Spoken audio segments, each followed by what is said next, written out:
Okay, we're now recording. Okay. Mayor Jacobs, Here. Committeeman Hickey, Here. Mr. Strackhoff, Here. Mr. Travellini.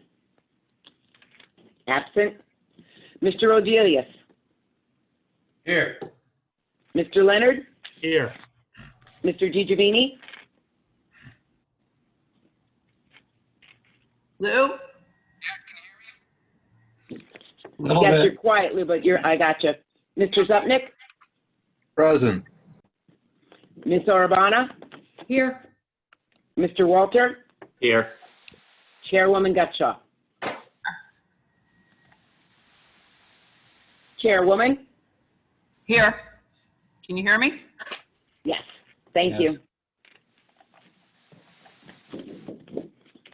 Open public meeting statement. Adequate notice of this meeting of the Bedminster Township Land Use Board was filed with the Township Clerk and sent to the Bernardsville News and the Courier News and to all subscribers, and posted on Township Municipal Building, 1 Miller Lane, Bedminster, New Jersey, on January 16th, 2020. We'll have the flag salute. Allegiance To the flag flag of the United States of America, and to the republic for which it stands, one nation, under God, indivisible, with liberty and justice for all. That was, hold on. That was perhaps much the better. best That was good. version that the land use board has done. We've had lots of practice, and that was Trick is just to stay muted. we need to mute everybody, and as you are called upon, or if you want to speak, please raise your hand, and then we will unmute you so that we can hear you. But because there's so many of us, there's quite a few on this tonight, okay? We want to keep it as orderly as we can without people speaking over one another. Is there any public comments that would like to be made for anything that's not on the agenda for tonight? Please raise your hand. Do you want to go through what's going to be on the agenda tonight?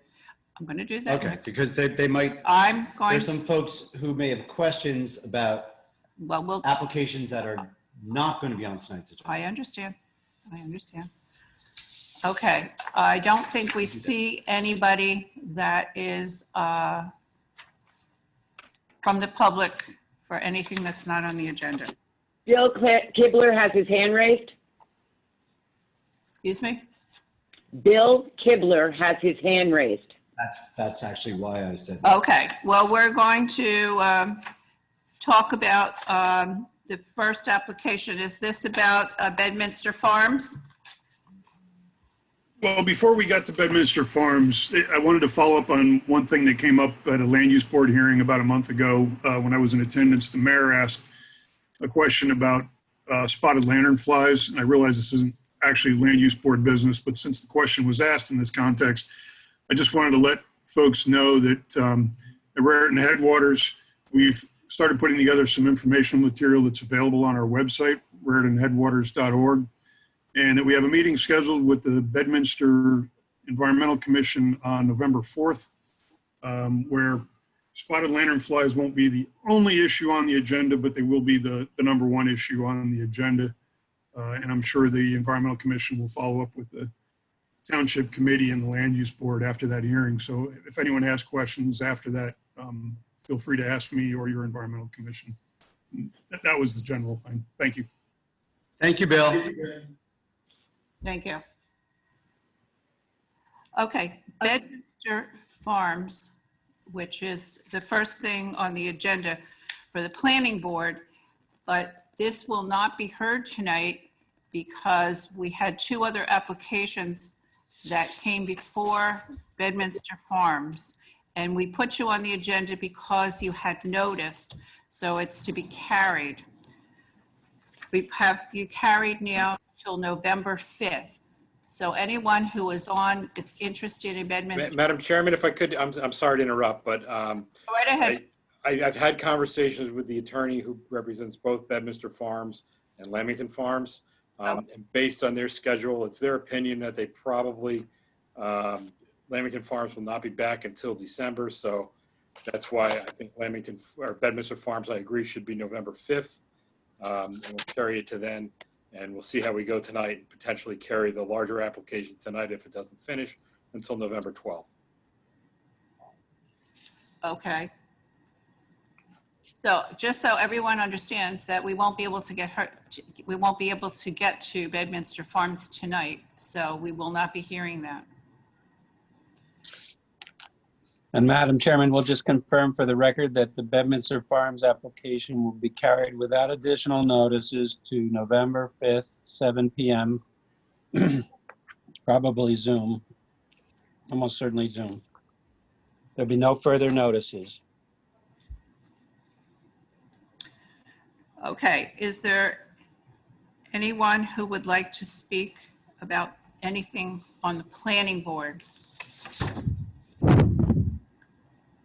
Any planning board members? Mayor? No. Nope. Okay, well, then we will talk about the agenda a little further. As you said, Paul, we have Lamington Farm on December now, the first meeting in December, that is?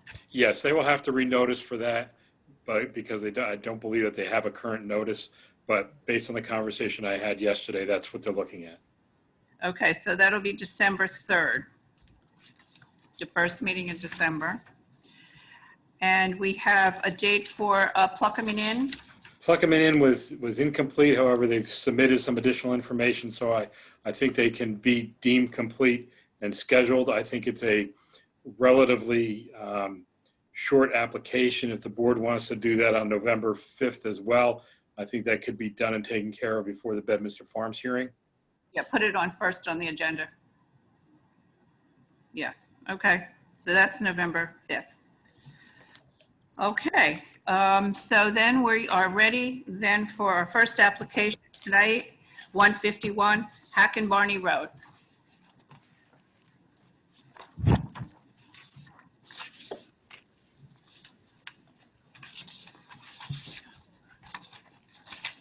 Someone here for Mr. Brown.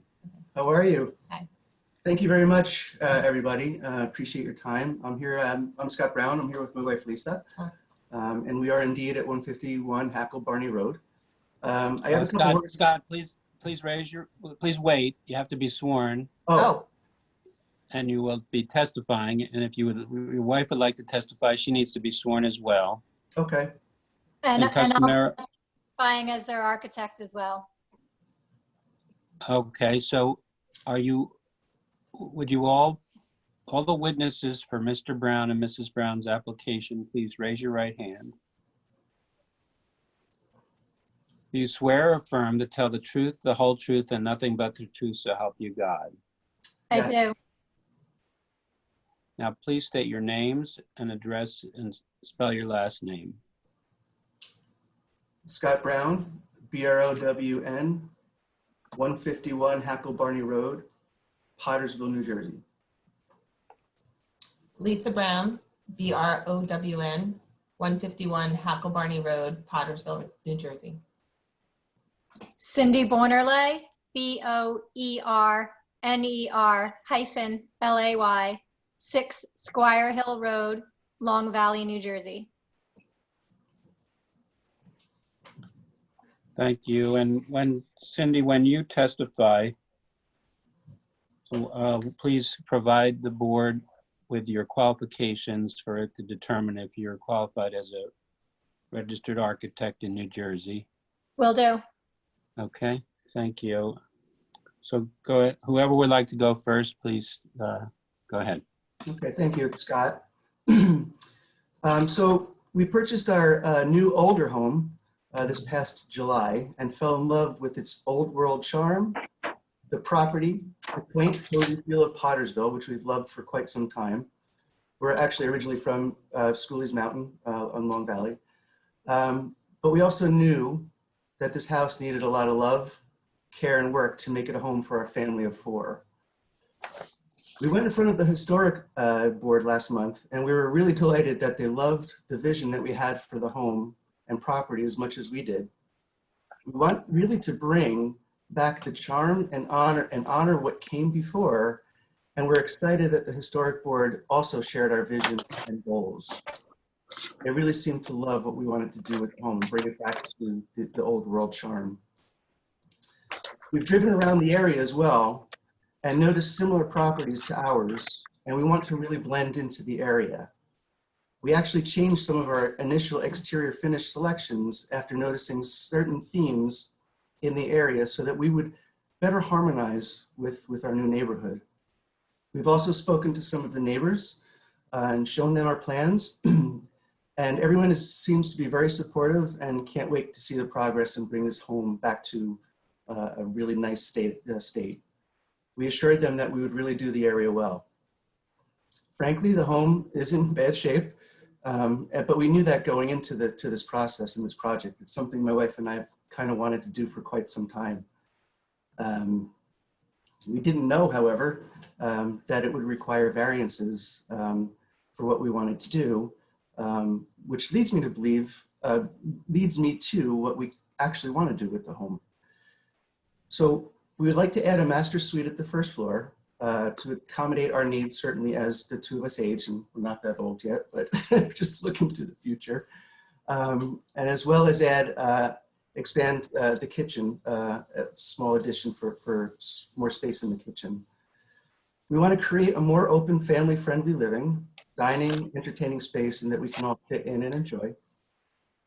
We want to rebuild the dilapidated garage so we could actually fit cars, as well as tools, equipment, storage, but while still enhancing the architectural character of the main home and as well as the area, frankly.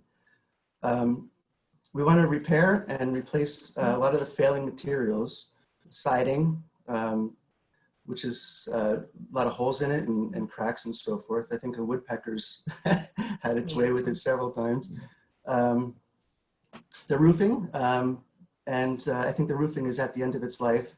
And the porch, frankly, is in really bad repair, as well as the rear deck and previous rear addition. And just do it in a very historically sensitive manner and really bring to life what this house probably was back in the day. As mentioned, we didn't realize that going into this, that our vision would require variances of this sort. Certainly not being familiar with the process.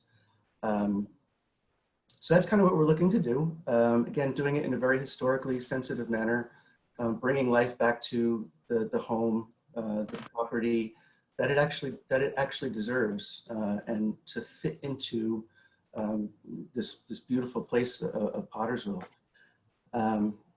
So if there are no further questions, I'd like to introduce our architect, Cindy, who's been working with us extremely closely and kind of guiding us through a lot of these unknowns, as well as helping us with some of the historical aspects of the project. Thank you. Are you guys ready for me to get First, Cindy, before you go, first, technically, the board opens Mr. Brown up to cross-examination by the board and the public. So, board members, any questions, or Paul or Frank, any questions for Mr. Brown? Not for me. I don't have any either. Any board members? There being none, now Cindy, thanks. And please do your qualifications first. So I graduated summa cum laude from NJIT in 1996 with a B Arc. I've been licensed in the state of New Jersey since 2000. I have not been in front of the Bedminster Zoning Board before, but I've appeared before many towns such as Summit, Long Valley, Chester, Short Hills, Madison, Chatham's, Sparta, etc. And I appeared before the Bedminster Historic Board recently for this project as a licensed architect. Thank you, Cindy. The board will recognize and accept your qualifications as a licensed architect in New Jersey, and please Please go ahead. Thank you. So I'd like to briefly walk you through the project first. So I believe Janine DeLeon has some exhibits that she can share her screen. I do. I just need to know which ones you want to see. Okay, so I'd like to bring up the first and second floor plan, which is sheet 3 of the architecturals, please.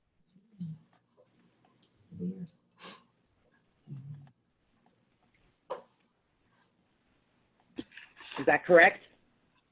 I still only see us.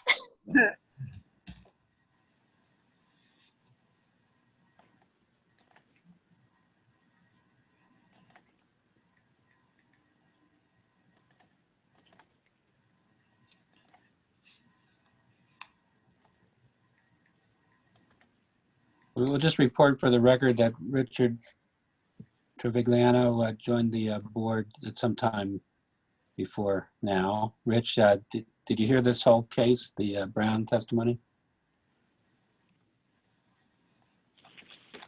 Yes, Rich got here at 7:08. I'm sorry, 7:06 he logged on. Yeah, we say it. I'm here, guys. I'm hearing everything just fine. And yes, that's the correct page. Thank you. So on the left-hand side of this drawing, you'll see that we're adding a kitchen and mudroom addition. So that's all the way to the left where it says mudroom and kitchen. And then we're expanding the existing wraparound porch in front of that to, which is a key design factor of the existing home. So we really want to enhance and continue that porch system. To the bottom right of that same left drawing, yeah, sorry. Yeah, so same drawing, and the bottom right hand of that first floor, you can see we're adding a master suite addition and we're rebuilding the current deck. All of the additions that we're doing are 1-story in nature.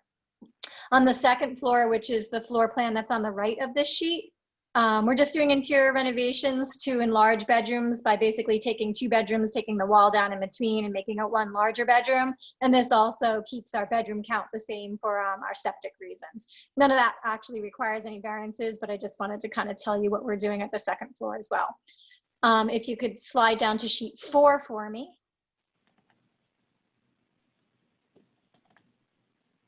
Okay, yes. So sheet 4 is the basement and the attic plan. So in the basement, we will be adding new basement space below the kitchen mudroom addition on the left and below the master suite addition on the bottom right. The current basement is kind of almost what we would sort of call a Yankee basement. You know, it's the traditional fieldstone wall, sort of semi-dirt kind of sort of concrete floor in the main area of the basement. So it really just will be sort of storage and utility space on the left. However, the space on the right underneath the master suite, we do plan on finishing as like an exercise/office type area.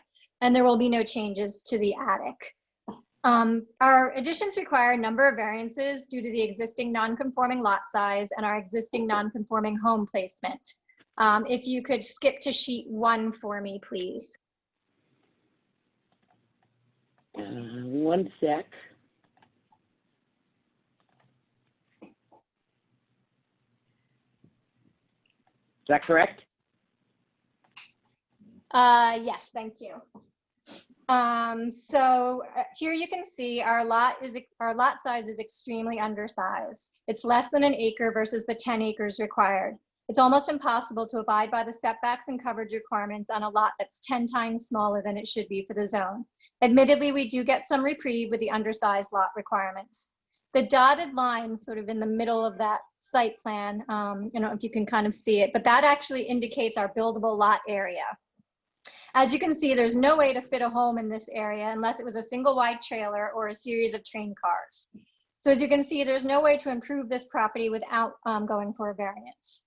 Our front yard setback is also extremely undersized. It's only 9.1 feet to the right of way, 42.1 feet to the actual property line, whereas 50 feet to the right of way is required. We are not worsening this condition in any way. We're merely matching it with our porch continuation. And even though our lot is extremely undersized, our side and rear yard setbacks are actually conforming.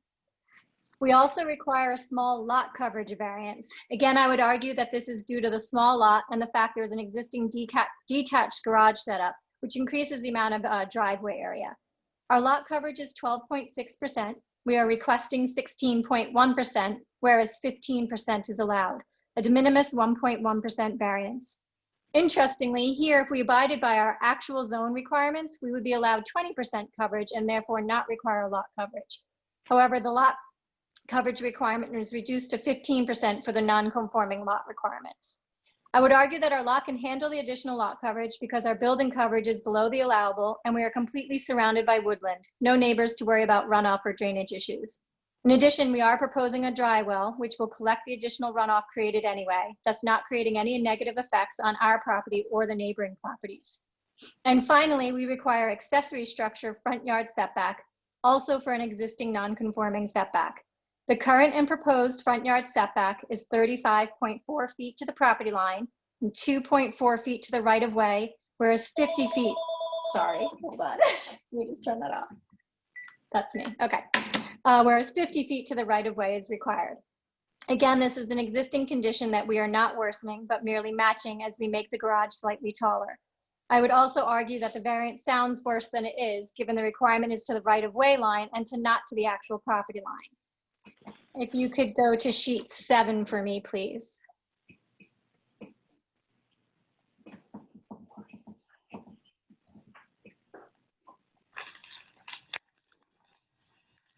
And that's sheet 9.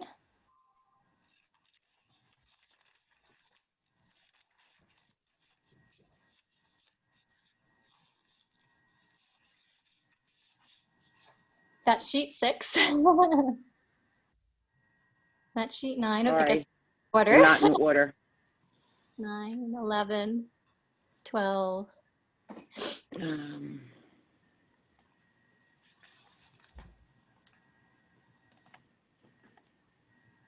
5.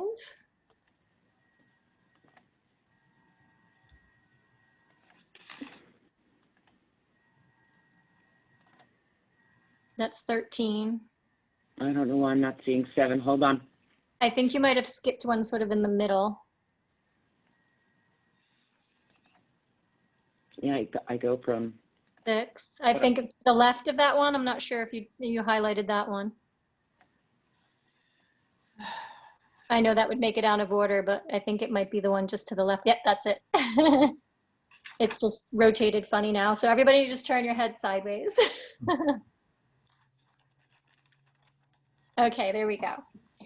Here's the garage plan, which we propose to enlarge on the left side furthest from the street to accommodate tractor and equipment storage, as well as a loft area above for storage workshop space. We are also proposing a small porch area off the side of the garage, again, furthest from the road, to tie the porch look of the main house into the architecture of the garage. We want the garage to blend into the character of the existing home, but also be able to actually fit cars. The garage will be getting about 10 feet taller, 12.7 feet to 23.1 feet, but is still way below the maximum of 5 feet allowed. And now if you can go to sheet 5 and 6, which I think was the one just to the side of this one. Yes, that's sheet 5. We believe we have blended our additions into the style of the architecture and the character of both our home and the surrounding Pottersville neighborhood. We've used materials to enhance the historic nature of the home, and as Scott mentioned, the historic board gave us their blessing last month. We believe our additions are sensitive while both improving the housing stock, making the home more family-friendly, more functional, more aesthetically pleasing, updating the home to modern standards, and restoring the failing components of the home, and not creating any negative effects on the property. And if you could go to the Google map, which I think you scanned in separately when I dropped off the notices.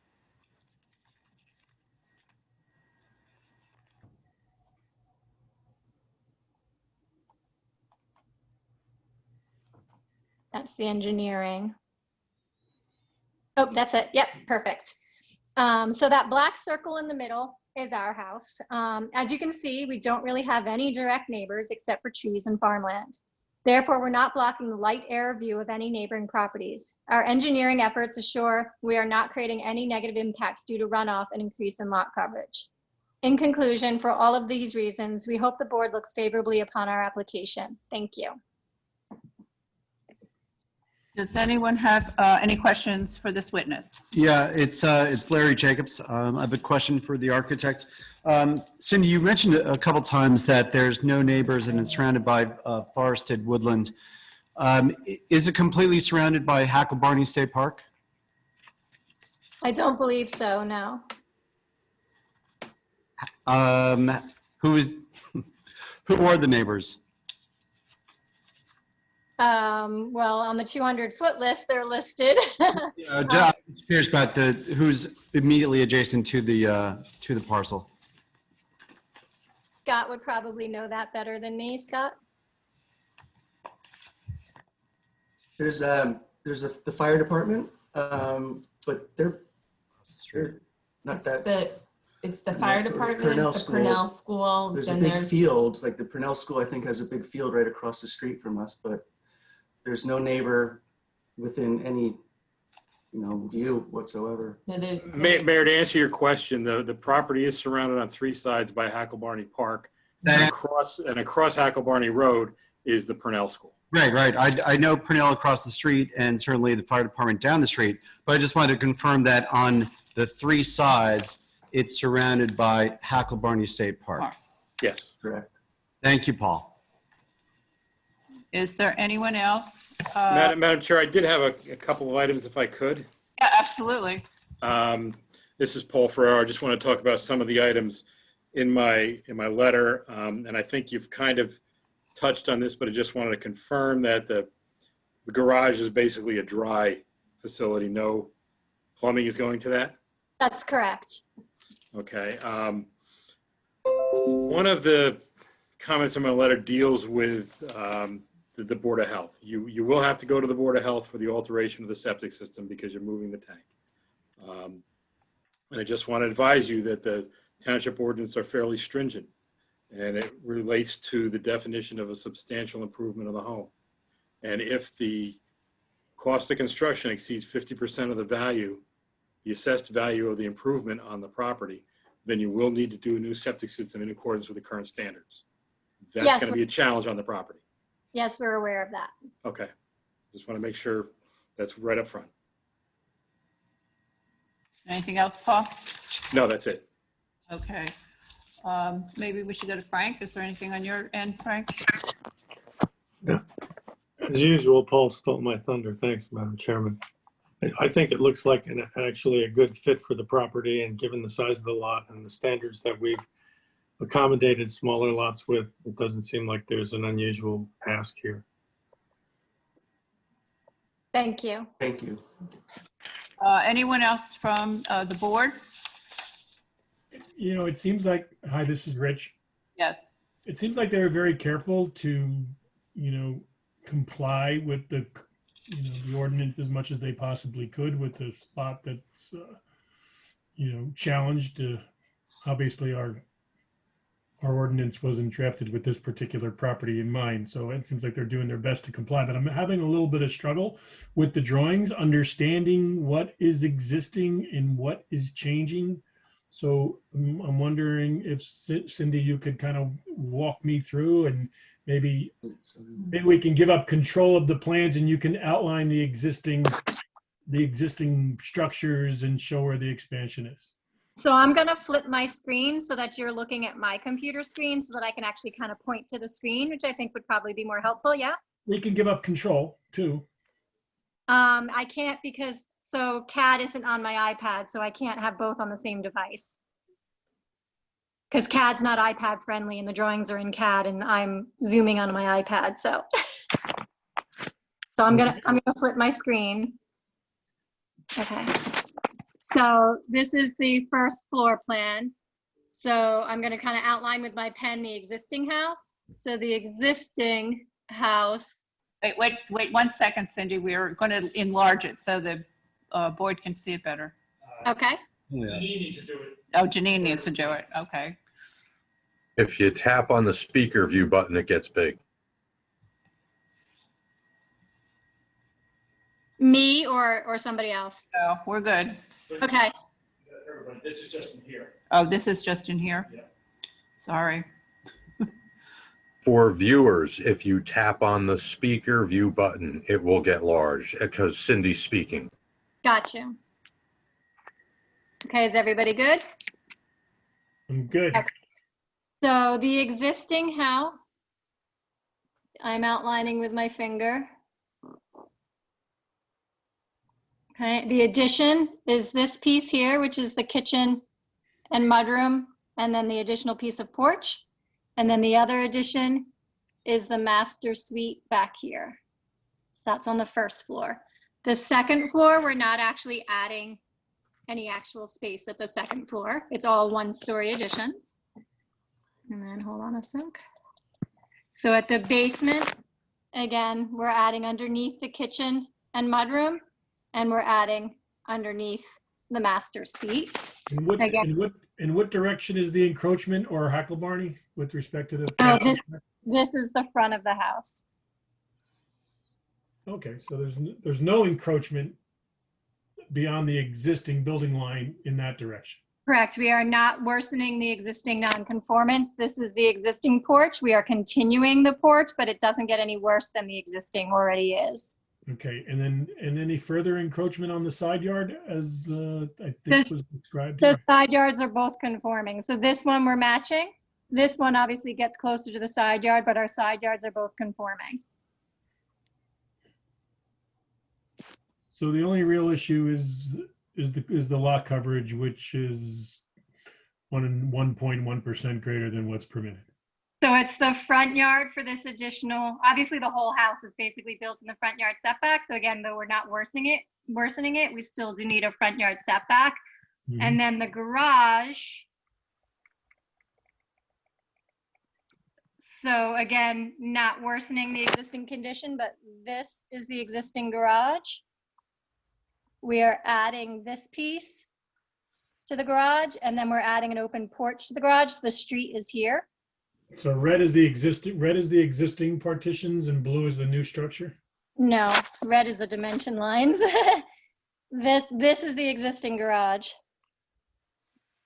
So we're adding like this 6-foot piece of garage. We're lengthening the actual garage by 6 feet. And then we're adding another 7-foot open porch to the left. Again, this being Hacklebarney Road over here.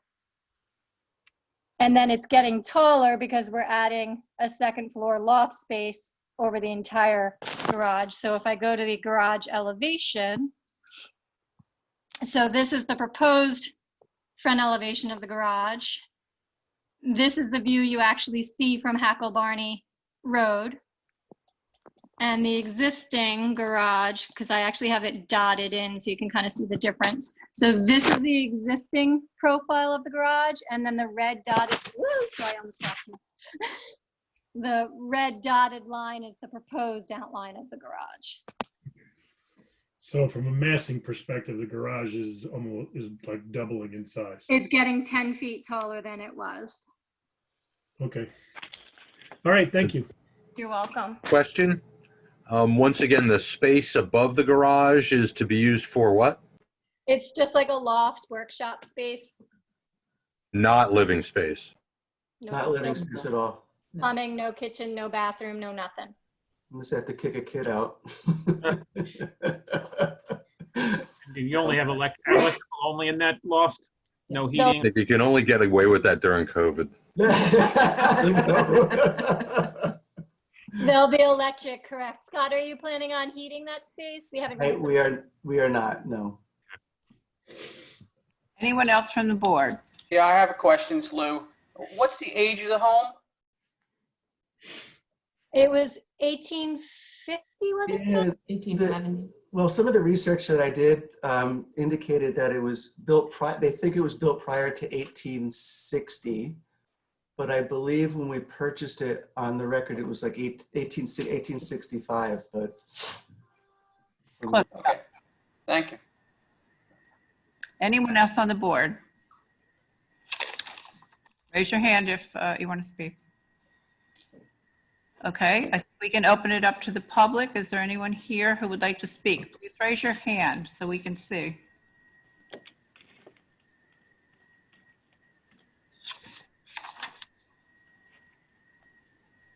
You see anyone, Janine? No, I do not. You do not. Okay. Then Tom, I think we might be ready for a resolution.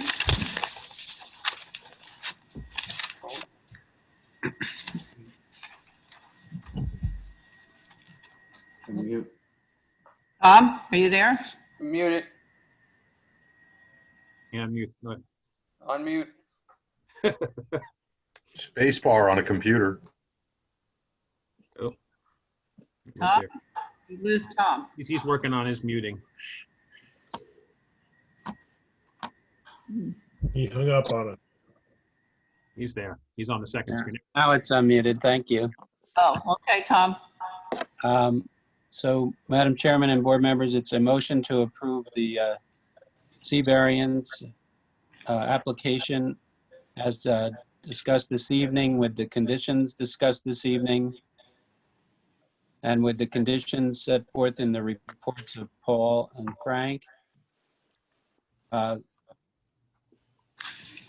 And compliance with the plans. I have no additional special conditions that I know of. Well, Board of Health, we have a Board of Health. There's a petition. Board of Health for the septic. Yeah, Yeah, that was a comment in my letter, so I think Tom's covered that. okay. So those comments will be covered. Paul's letter. Tom? Yes. Nope, Tom, not Paul, Tom. Paul? So it looks like Tom's frozen Tom again. seems to be frozen. Well, while Tom unfreezes, Okay. and he may hear us, I will make the motion to approve, subject to the conditions in Paul's letter. Tom can do all the drafting for that, but I will make the motion to approve. Okay. Seconded. Scott is seconding. So now we need a roll call, Janine. Okay, Mayor Jacobs, Aye, and welcome to Bedminster. Committeeman Hickey, Aye. Mr. Strakoff, Aye. Mr. Travellini, Aye. Mr. Rodelius, Aye. Mr. Leonard, Aye. Mr. DiGiovanni, Aye. Mr. Zupnik, Aye. Chairwoman Gutschall. Aye. Did you get that? Thank you very much. We're Forgot very, about Anna. You forgot about Anna. oh, Anna, sorry. I'm sorry, I thought Anna was an alternate. Anna? Or Ms. Arabana? Yes. Thank you. Thank you. Thank you. Thank you very much for your time. Good luck. Congratulations. Enjoy it. Thank you. Thank you very Thank much. you very Come by much. and see it anytime.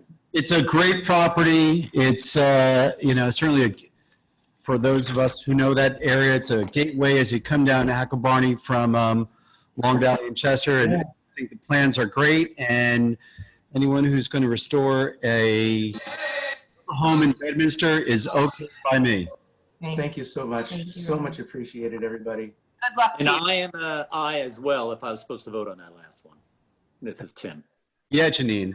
I didn't think my alternates needed to vote it. I thought I just needed the quorum from the originals. Tom, that's up to you. But Tim, what would your vote be, sir? Aye. Mr. Walter? Thank you. Aye. Looks great. Thank Great. you. Thank you. Yeah, it looks great. Okay. Good night. Thank Congratulations. Thank you very Cindy. much. Thank you, everybody.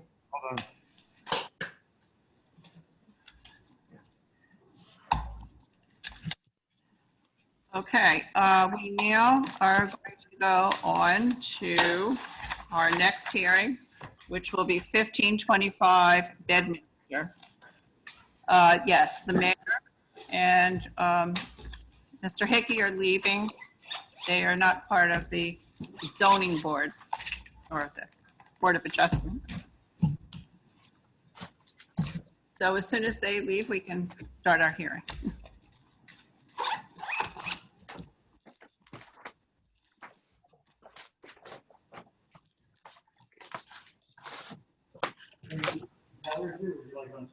That's fine. I'm good. Yeah. I think Ian's got it in the other room there, so we're going to town here. Thanks for your help, Colin. Good night, guys. Mayor.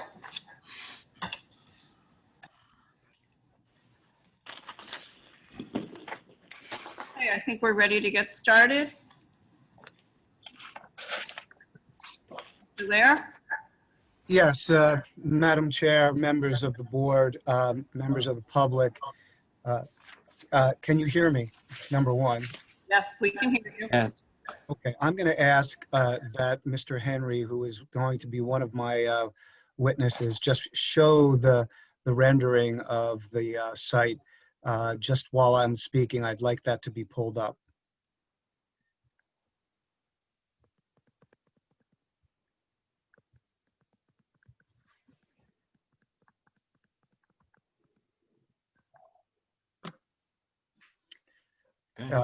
Yeah, Rosina?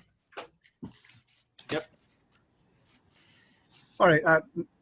My name is Jeff Lehrer. I have been before the board before. I'm from the firm of DeFrancesco Bateman, and my client is 1525 Bedminster LLC.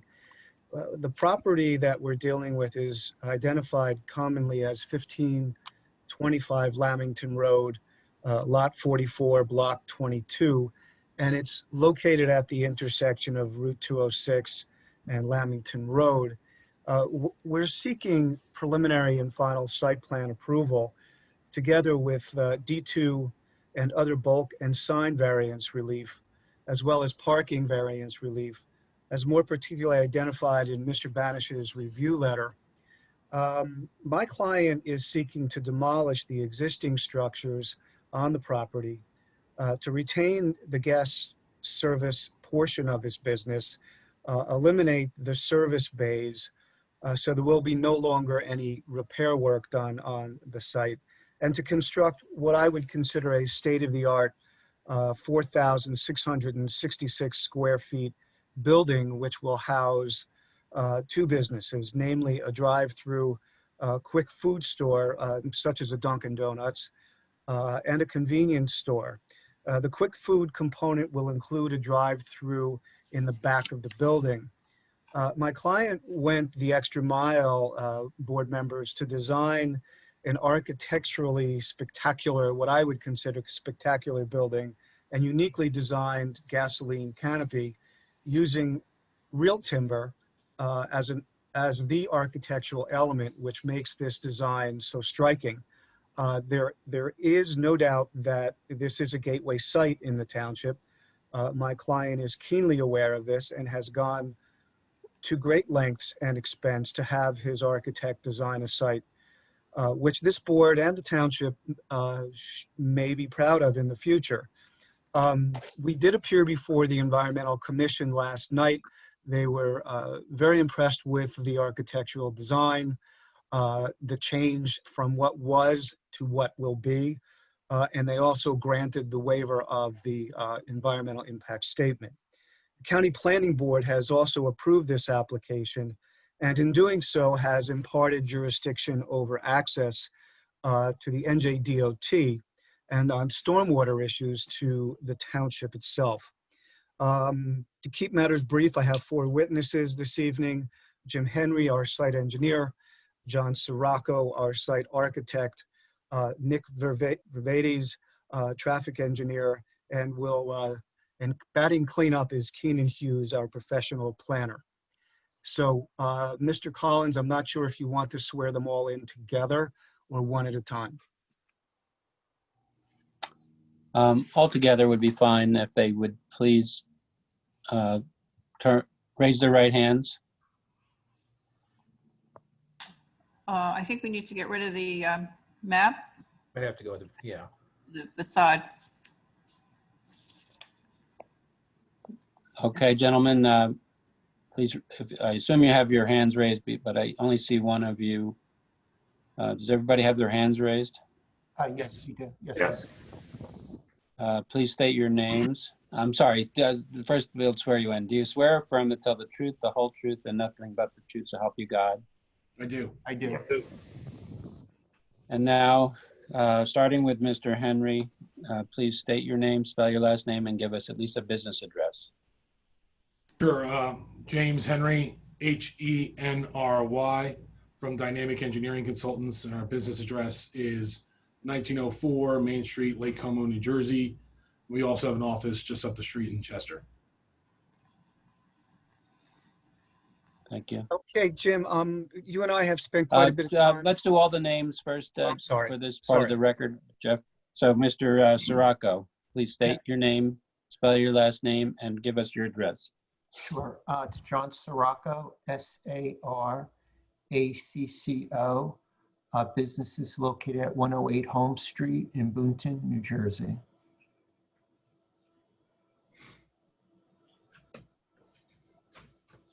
Nick? Nicholas Verderisi, V-E-R-D-E-R-E-S-E. Dynamic Traffic, located at 1904 Main Street, Lake Como, New Jersey. I can barely hear him. Yeah, Nick, you're not coming in very well.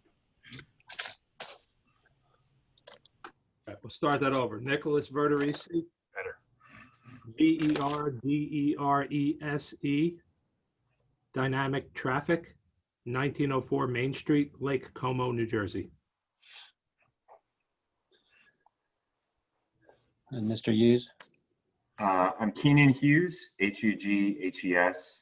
Business address is 33 Newark Street, Hoboken, New Jersey. Thank you. And the board recognizes and accepts the qualifications of Mr. Henry as a professional engineer. But Jeff, the other three, you should do some quick qualifications before they testify and make sure they're qualified. We can do it, Tom, as they come up. Right, right. But Mr. Henry is, we recognize and accept his qualifications as a professional engineer. So all right. You can go ahead. Thank you so much, Tom. Mr. Henry, you are first up. So, and you've been qualified. So what I'd like you to do is just talk about the current plans and the reports and the exhibits that you will be presenting this evening, going through what exists and going then through what is being proposed. Sure. Thank you very much. Thank you, members of the board, for hearing us tonight. I appreciate your time and consideration. The first thing I'm going to start off with is just to go over and mark each of the exhibits, if that's all right, just so we have all our I's dotted and our T's crossed before we start. Exhibit A1 will be the aerial map exhibit, and that's dated October 8th, 2020. This is just a color rendering of what was in the site plan set. Exhibit A2 is the survey of property with topography prepared by DPK Consulting. And that's dated 6/27/2012. A3 is an existing site photo exhibit dated September 2020 with the source of the photos being Google.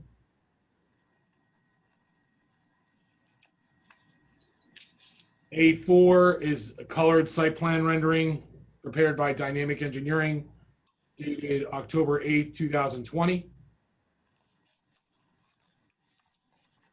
A5 is a site plan exhibit prepared by Dynamic Engineering. And this is dated October 5th, 2020.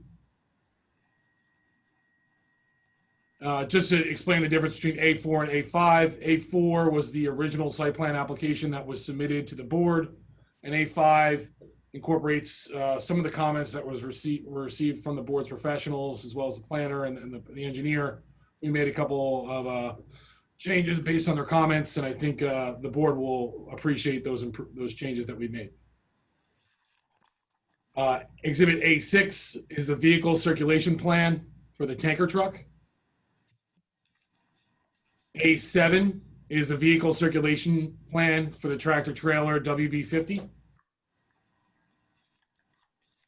A8 is the architectural plans, the first sheet, PB 100, And that is dated, let's get a date on it, 7/21/2020. A9 is the same architectural plan, sheet PB 200. A10 are the architectural elevations of the building and floor plan. That's PB 201. A11 is the 3D perspective #1, dated October 8th, 2020. Exhibit A12 is a 3D perspective #2, same date. A13, 3D perspective #3, same date. A14, 3D perspective #4 with the same date. A15, 3D perspective #5 with the same date. A16, 3D perspective #6 with the same date. A17, 3D exhibit #7 with the same date. A18, 3D perspective #8 with the same date. I know I'm going to mix this up at some point. Exhibit A19, 3D perspective #9 with the same date. A20 is a Google bird's eye view from the aerial. It's existing conditions with the October 8th, 2020 date. And then proposed conditions #1 is going to be A21, and that will also have October 8th, 2020. And then A22 is just a photo of the existing conditions dated October 8th, 2020. And A23 is that same photo, but again, with the 3D perspective. It's a proposed conditions number 2, dated October 8th, 2020. Thank you for all being patient as I went through that. So just to start off, I've been working on this project for a fairly long time. I've started this business back in the early 2000s, and my client purchased this property in somewhere around like 2010, 2012, somewhere around there. And since purchasing it, he's been seeking to redevelop it. And I think, with what we've put together tonight, really will enhance the overall site plan. We really want to go through and just kind of break down the different changes that we're making to the site plan, which really show the improvements that he's making. So the parcel ID is known as Block 22, Lot 44. The property address is 1525 Route 206 at the intersection with Lamington Road, also known as County Road 523. The parcel size is 1.29 acres, which is an existing nonconformity. The existing zone, the proposed zone, is the OR Research Zone. On the existing site today, there is a quick food establishment, auto repair, and gasoline service station, all of which are nonconformities. To the north of the site today, there is an office building as well as the Quick Check Strip Center. Diagonal to the site, to the south, is the Lamington Road intersection with the public library across the street. To the east is Route 206 with commercial uses, the bank on the other side of 206. And then west are also office uses. And then I'm just going to reference A1. I'm going to share the screen again.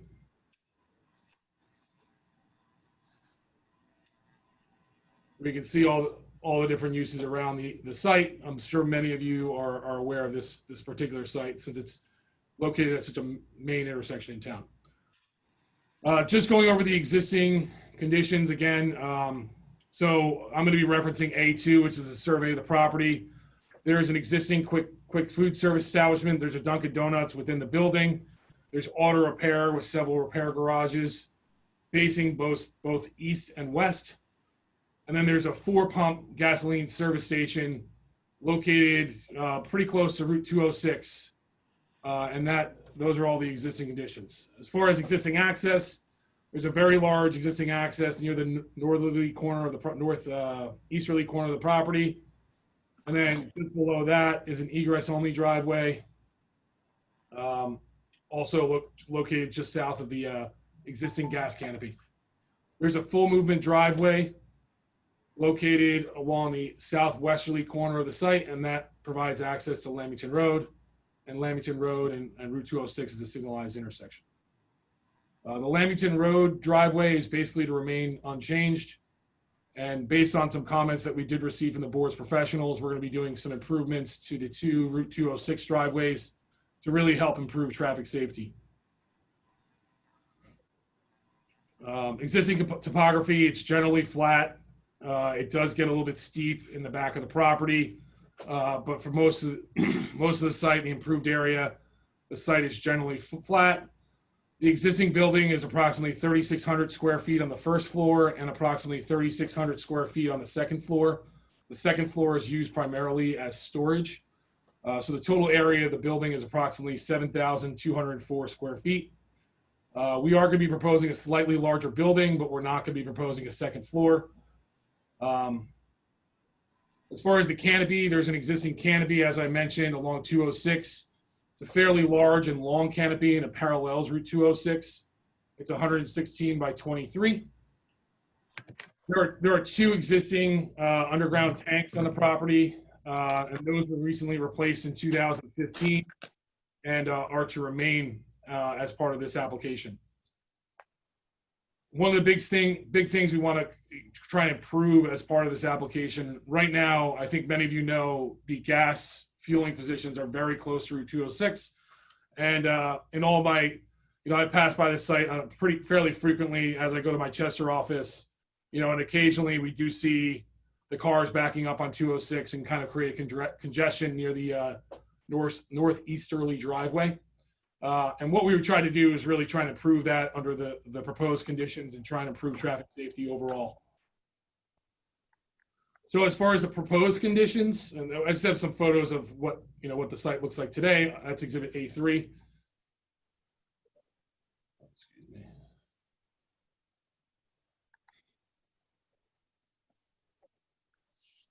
Before you leave there, would you show where the tanks are placed on the property? Sure. I'll show it under the proposed conditions. We've got A3. You can see the canopy on the top left-hand corner. On the right, you can see the egress driveway. On the bottom left, you can see facing north from Lamington Road driveway, what the building looks like.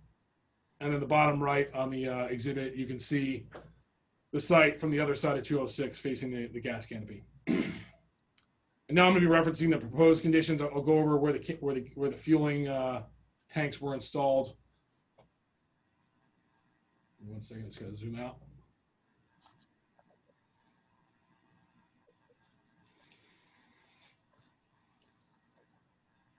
All right, so I'm referencing Exhibit A4, which is the color site plan rendering. And this is really a color site plan rendering of the exhibit that was submitted as part of the site plan application. We did, as I mentioned, prepare a revised, excuse me, let me just turn it off. We did provide a revised exhibit, which helps address a lot of the planner and then the board engineer's comments. So the existing tanks are actually located just north or just west of the proposed canopy. But one thing to mention, I'm just going to jump ahead to Exhibit A5 because I think it really solves a lot of the problems that you might be, that the engineer and planner brought up as well. So the tanks are to remain. I think I'm just going to discuss the tanks just because it was brought up. But they're double-walled fiberglass tanks that were installed. They're state-of-the-art. I do a lot of gas stations. I've worked on, probably close to 100 gas stations in my career. And they're double-wall fiberglass tanks. They're state-of-the-art even now. They were installed in 2015, so they're brand new. But one thing we are going to do as far as helping improve circulation and really, again, our focus on traffic safety here, we're going to do remote fills where we're going to move where the tanker truck actually fills to the front of the site in the loading zone, so that the tanker doesn't need to stage over the top of the tanks. So the tanks are to remain, but actually the tanker will actually fuel in the loading zone. And Jim, those tanks were replaced and are relatively new, correct? Yes, they were installed roughly in about 2015. with LSRP oversight. There is an LSRP of record. So that was overseen, and the old tanks were removed from the site. So just going over the proposed conditions, under the proposed use, we are proposing a quick serve restaurant with drive-through around the back of the property. We're proposing a convenience store, which is not permitted, and a gasoline service station, which is also an existing use, which is not permitted. There's multiple permitted uses on the site, and that is also an existing nonconformity, which is to be maintained under the proposed conditions. We're proposing approximately a 4,600 square foot building overall, with approximately 1,800 square feet being the restaurant, 279 square feet of food prep area, 8 interior seats, and approximately 2,800 square feet for the convenience store. The gas canopy is going to be made substantially smaller. It's going to be made to be 44 by 52. The same number of pumps are to be maintained. It's going to have approximately 15.5 feet of clearance to allow for cars to pass underneath. And as I mentioned, it's the same number of fuel pumps that are under the existing conditions, just reconfigured further away from Route 206. How far further away than what exists now are those the pump islands? Quite a bit, right? Yeah, I mean, roughly, I would say the existing canopy probably was about 15, 20 feet away, and now we're looking at closer to 50 feet. The other thing is the cars themselves are not going to be perpendicular to 206, so the stacking really is going to probably occur on the north side of the canopy. It's not going to be anywhere near the driveway on 206. Some other uses, and these uses were really discussed with the Environmental Commission last night, and wanted to get the board's input as far as, some of these additions that were suggested. I spoke to my client. There was something that was brought up as far as electric charging stations, and the Environmental Commission asked for us to look into that. And I spoke to my client earlier this morning, and he's willing to put in 6 electric charging stations on the site if the board would like that. Specifically, we were thinking the 6 spaces along the northerly property line. One thing we would need is just a small transformer pad next to the charging stations for the electric equipment. But obviously, this is a gas station, and everything, they are moving towards electric charging. So I think it might make sense to add electric charging at the station, being that it's, one of the few gas stations in the area. My client's willing to do that as part of this application. Something else that was brought up at the Environmental Commission, there was a question as far as whether we would be willing to add solar to the property. And I spoke to my client as well regarding this issue, and he's willing to entertain putting solar on the canopy. Obviously, wanted to discuss it with the board, what they thought. There is, an aesthetic impact, but my client didn't want to make it a condition of the approval because he really wants to talk to someone in the industry to make sure it made financial sense. But if the board was willing to grant it, he would be willing to entertain putting solar on the building, obviously subject to your approval, and just wanted to mention that as well. The topography of the site is generally going to remain the same. We try to stay within the limits of the existing kind of landscaped area on the northerly and westerly sides of the site. You can see the curb line was kind of maintained along each one of those property lines. As far as impervious coverage, we tried to increase the landscaping within the site. We added a few landscape areas which were requested by the engineer, specifically at the northeasterly corner of the building. We made this landscaping area, which was previously striped landscaping. We widened the landscaped area along 206, and we also added a landscaped area and kind of channelized the driveway on 206 and the ingress driveway. Overall, we're going to be decreasing impervious surfaces on site. So there is an existing nonconformity, 74.58, and under the proposed, we're going to be reducing it down to approximately 71 or 72% once we add in the transformer pad. As far as access, there are 2 accesses on Route 206. We're going to be significantly narrowing the driveway at the northeasterly property line. Under the existing conditions, it's approximately 93 feet wide, and we're going to be reducing it down to 35 feet. And then on the southerly driveway, we're making that 30 feet. So we're really trying to channelize these two driveways, make it more clear where people enter and exit. They do need to be made a little bit wider than typical, specifically because we do have tankers and tractor trailers on the site. But really, it's a significant improvement over the existing conditions. As far as circulation, in front of the site, near the fueling stations, we made really extra wide drive aisles. We made them 30 feet, whereas typical is 24 feet wide. So we have 30 feet between the canopy and the parking area against the building. We have 30 feet between the canopy and the parking area on the northerly property line.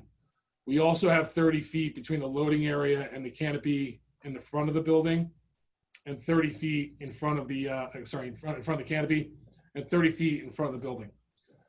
As we get outside of the parking areas where it's a little bit clearer what the circulation patterns are, we did narrow it down to 24 feet, which is more, standard within the industry. Sidewalks, we're proposing a 6-foot wide sidewalk on either side of the building, which is going to be ADA compliant all around the building. As far as the drive-through, we're proposing 2 12-foot lanes around the back of the property, as well as a bypass, and one of them being a bypass. There's a single menu board and also a preview board and clearance bar. We have Will there be there'll be repaving of the site as well? Yes, we're going to be repaving the entire site with full depth pavement, as requested by the township engineer, or the board engineer. So they're stacking for approximately 10 cars. We use 15-foot radius, which is generally the accepted radius for cars. And then we did discuss this with the engineer offline, as far as there was a comment in his review letter about making the driveway near the drive-through exit right-hand turn only, and we were requesting that to be full movement. We opened up some radiuses per his recommendation and made the circulation a little bit better than what was out there originally. As far as bulk variances, there are several bulk variances regarding setbacks and lot area, primarily because the OR zone really is intended for a 15-acre site. So this is obviously much smaller than that. So we do have a few setback variances from the side, front, and rear. Those are also existing nonconformities, which we're going to be maintaining, as well as minimum lot depth, minimum lot width, and lot area. As I mentioned, we're going to be reducing the impervious coverage on site, which is also an existing nonconformity. And then we are going to be increasing the setback, which was 23 feet, and now is going to be approximately 47 feet or so for the canopy. So to repeat that, the impervious is actually going down from the existing condition by about 4%, correct? Correct. All right. As far as parking, we're proposing 9x18 parking stalls, ADA compliant parking, which is the industry standard. We are asking for a slight parking variance. One of the reasons we're asking for a parking variance is that we're anticipating approximately 70% of the drive-through traffic to be using the drive-through at the back of the site. Restaurants, Dunkin' Donuts in general, and those type of uses generally see about 70% of their business use a drive-through, which really lowers the demand on the parking requirements. We do have the opportunity to add a few more parking spaces along the northerly property line, but in discussing it with with my client, as well as the traffic engineer, we really didn't feel it was necessary for this particular use, primarily because we were trying to reduce the amount of impervious on site and try and maintain that kind of green feel. As far as parking setback, there is no parking permitted within the front yard, at least 50 feet from the front lot line. There is parking out there today, which is generally around the outside and is within that 50-foot buffer. We're going to be maintaining that and kind of reconfiguring the overall site to help improve the circulation. I think it's a significant improvement from a circulation perspective. From a loading perspective, we are adding a fairly large loading zone in front of the site. There's going to be a 12-foot by 72-foot loading zone. There's going to be box truck deliveries approximately 2 to 3 times, or two times per day. Tractor trailers will come approximately 1 time per week during off-peak hours. And then fuel trucks will continue to come to the site approximately 2 to 3 times per week, which is consistent with what they do today. Similarly, the trash trucks are going to be coming 2 to 3 times per week, and there's a trash enclosure proposed at the southwestern corner of the site. As far as hours, we're anticipating the hours for the Dunkin' to be 5 a.m. to 11 p.m. For the fueling station, the current hours are approximately, I think they're 5 to 11 p.m. as well. We wanted to ask the board whether or not they would permit us possibly increasing the hours to 24 hours. Obviously, from a, there's not a lot of gas stations in this area, so we would like, to be one of those that are open. And I think it would be really a great use for the community to have a 24-hour gas station. Obviously, it's up to your approval whether or not you would grant that. We understand if you would not want that, but I think it's really a benefit to the community, for people to have access to 24-hour fueling in this area. As far as cooking on site, right now we're anticipating Dunkin' Donuts will likely be the tenant.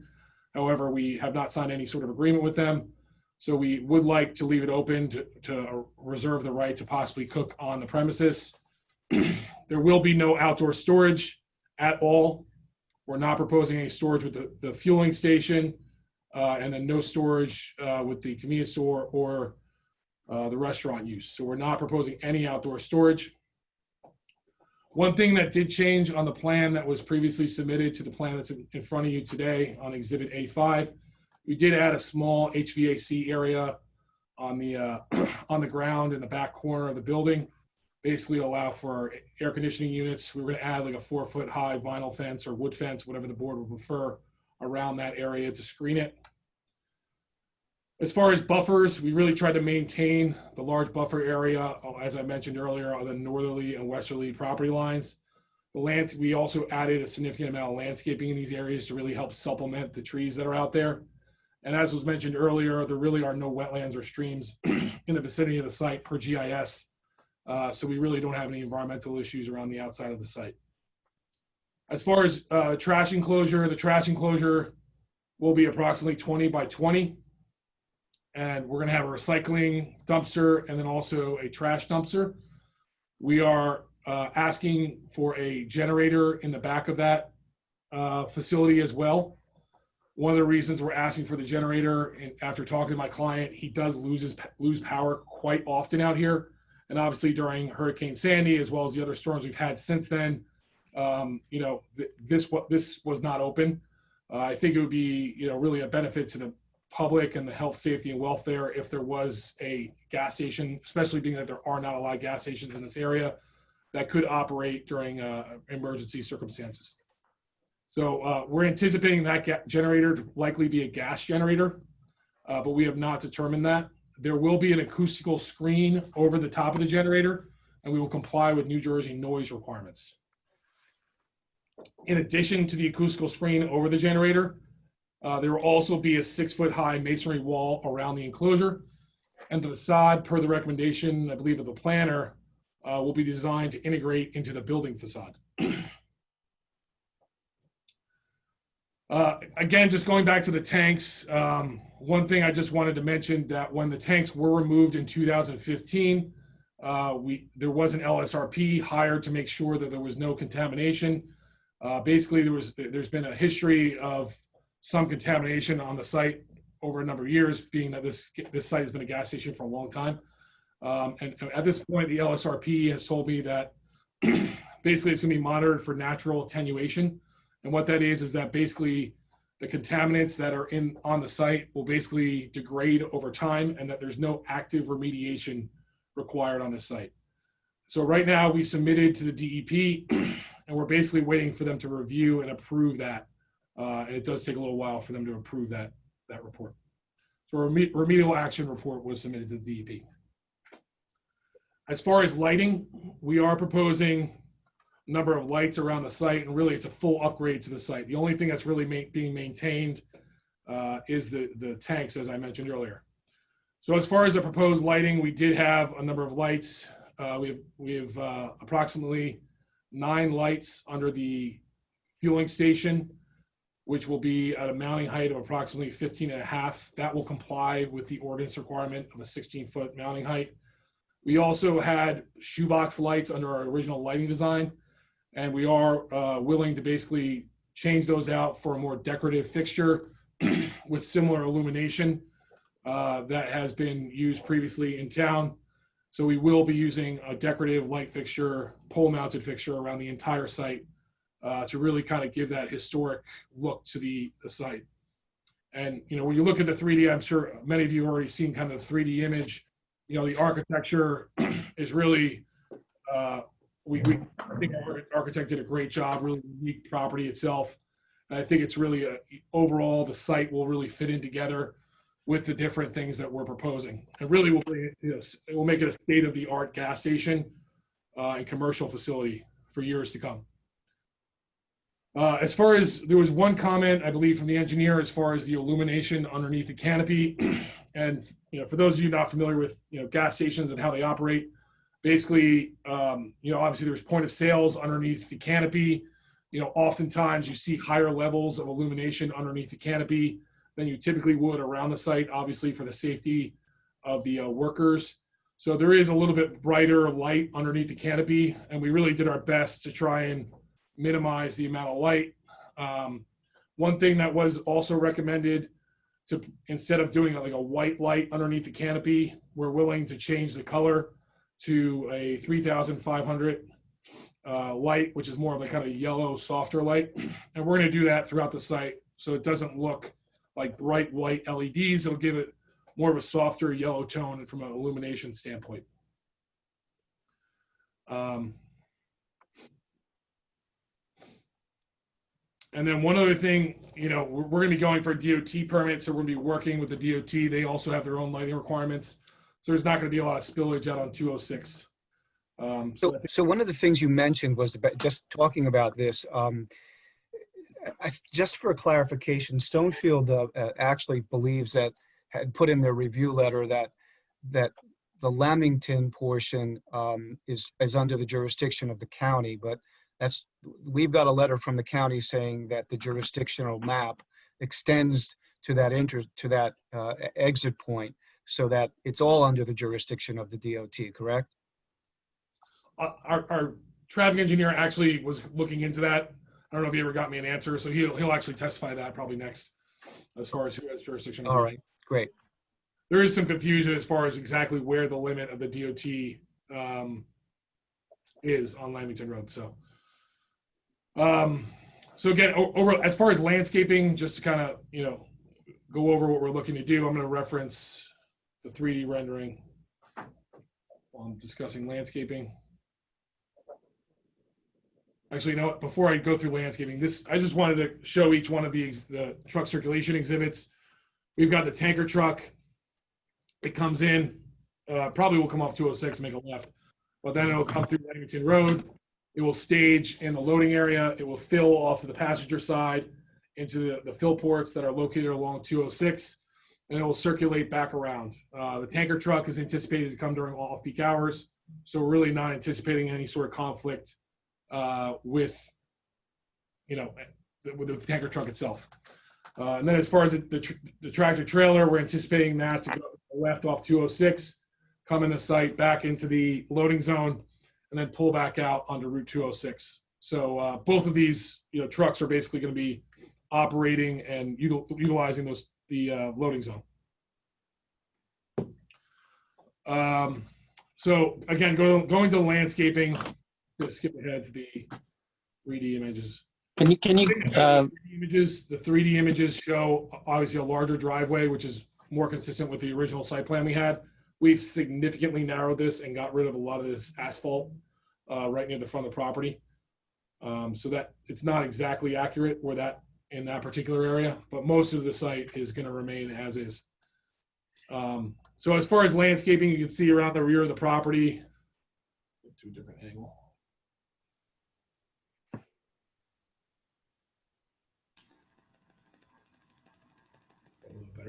So looking at Exhibit A16, You can see we're adding a lot of trees along the rear of the property. There are 2 existing trees on the front along 206, as well as, a pretty decent amount of trees along the northerly and westerly property lines.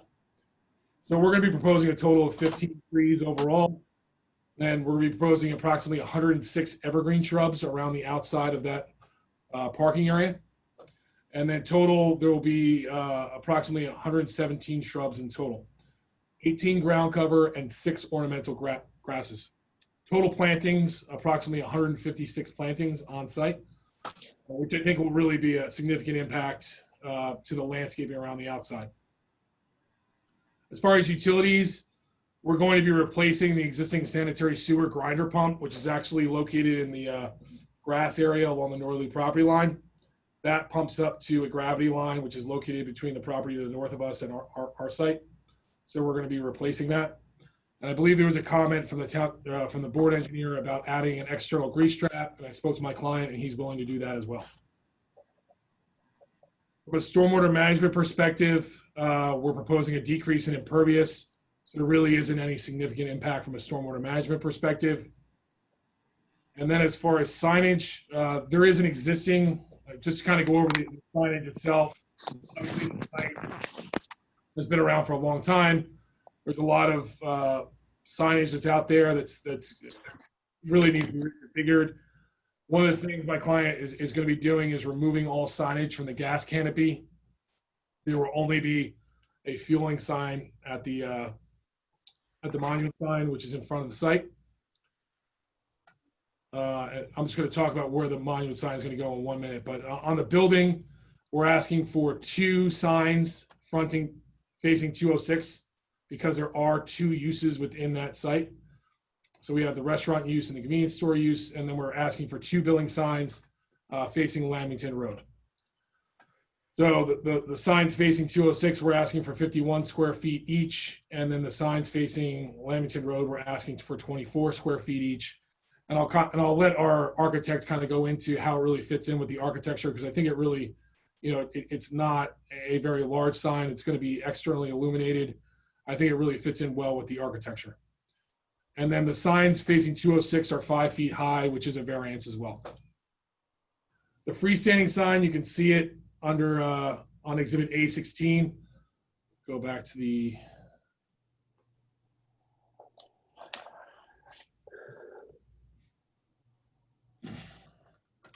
Exhibit A5.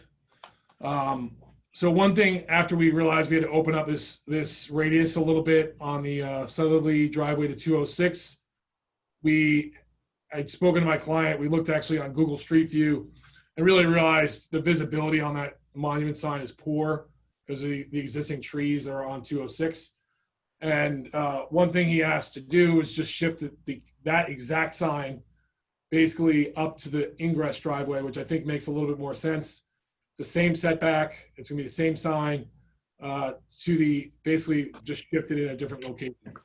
One thing that is going to be different about the freestanding sign, we're obviously going to reconfigure the existing sign itself. It's 42 square feet and 75 square feet is permitted. We're not going to make it any larger. We're going to leave it at 42 square feet. We are going to be asking to add LED price points on the sign itself. And we've been doing that at every gas station. Basically every gas station you see going up today in a Wawa or whatever it might be has LED price points. We think it's really an improvement from a safety perspective and also for the safety of the employees. And it really just provides a cleaner light. One thing we did do in order to comply more with your ordinance, we are asking for those, we're asking for those LED price points, but we're not asking for the red and green lights because I think it's specifically prohibited in your ordinance. We're asking just for white LEDs in those price points. So it gives it a very clean look. It looks upgraded, it looks state of the art, but at the same time, it complies as much as possible with your ordinance. And then we're going to be requesting 3 directional signs for 3 square feet each. And 1 sign basically at the ingress driveway, 1 sign for the drive-through, and then 1 sign on Lamington Road. One thing to point out, there really is no signage on Lamington Road at all. Obviously, it's a somewhat major thoroughfare. There's really no signage at all to identify the use. So we are asking for a directional sign on that driveway. If you had to sum up the improvements to this site that make it better than what was there before, can you give us your own summary? Sure. I'm just going to go to the 3D image because I really think it speaks for itself, even though the architecture hasn't really been spoken for yet. So I think overall, I think most likely everyone on this call would agree that it's a significant aesthetic improvement from what's out there today. Out there today, there's basically auto repair, there's garage doors facing Route 206 and facing the rear property line. And there's cars, repair cars basically littered all over the site. I think it's a very significant upgrade over what's out there today. Aesthetically, it's going to be a state-of-the-art building. And the architecture is obviously very unique to the area. It's a very, it's a great design, I think. And I'm not one to really say that too much. So, and I think one of the other things that really is a significant improvement to the site, as I mentioned earlier, one of the big things that I, not even being an engineer, just from driving by, scroll down to the,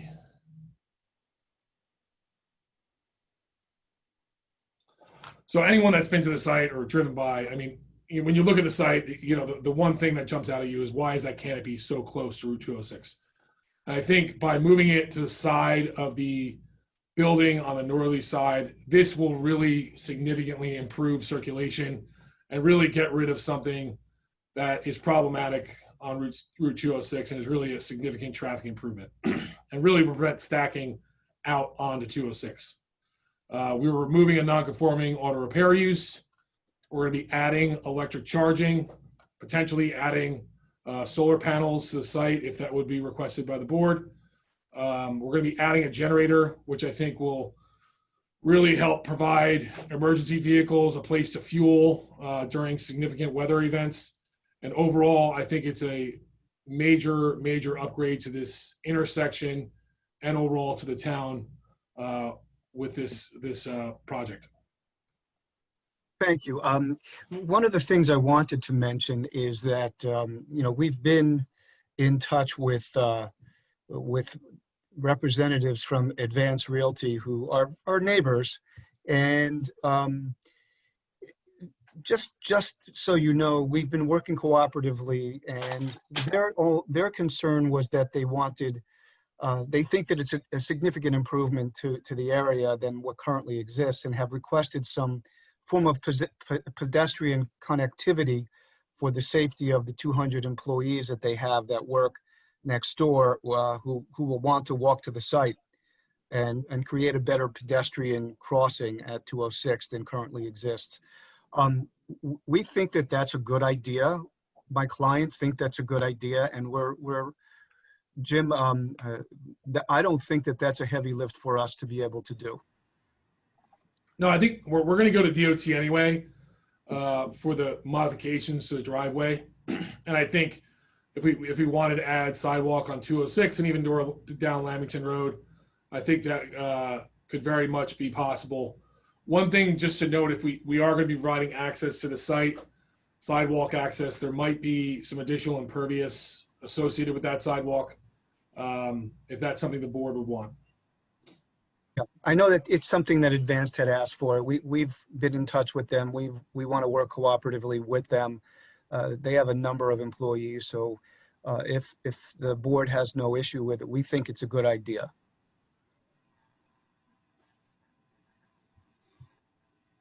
I have a couple of things. Could we go back? Where is the generator proposed? Could you just show us where that was? Sure.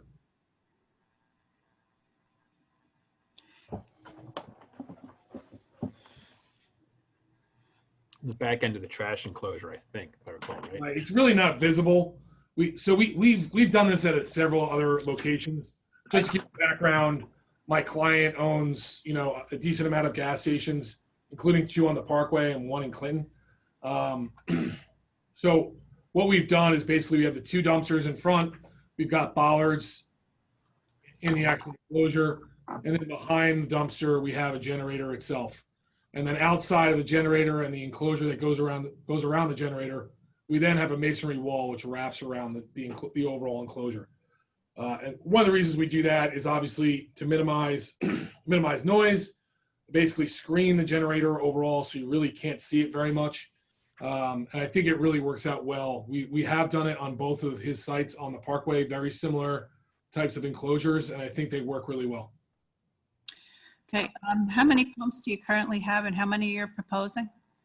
We have 4 pumps and we're proposing 4 pumps. So the same number of pumps, the same number of fueling positions. Okay, and the parking, how many parking spaces are you proposing? We are proposing 13 space, or hold on, we're proposing 19 spaces and 24 are required. We do have, I think I mentioned earlier, we do have room for additional parking basically along the northerly property line. But again, our client doesn't really believe we need it. We could maybe bank those spaces if requested. If there is a parking issue at some point, we could add additional parking.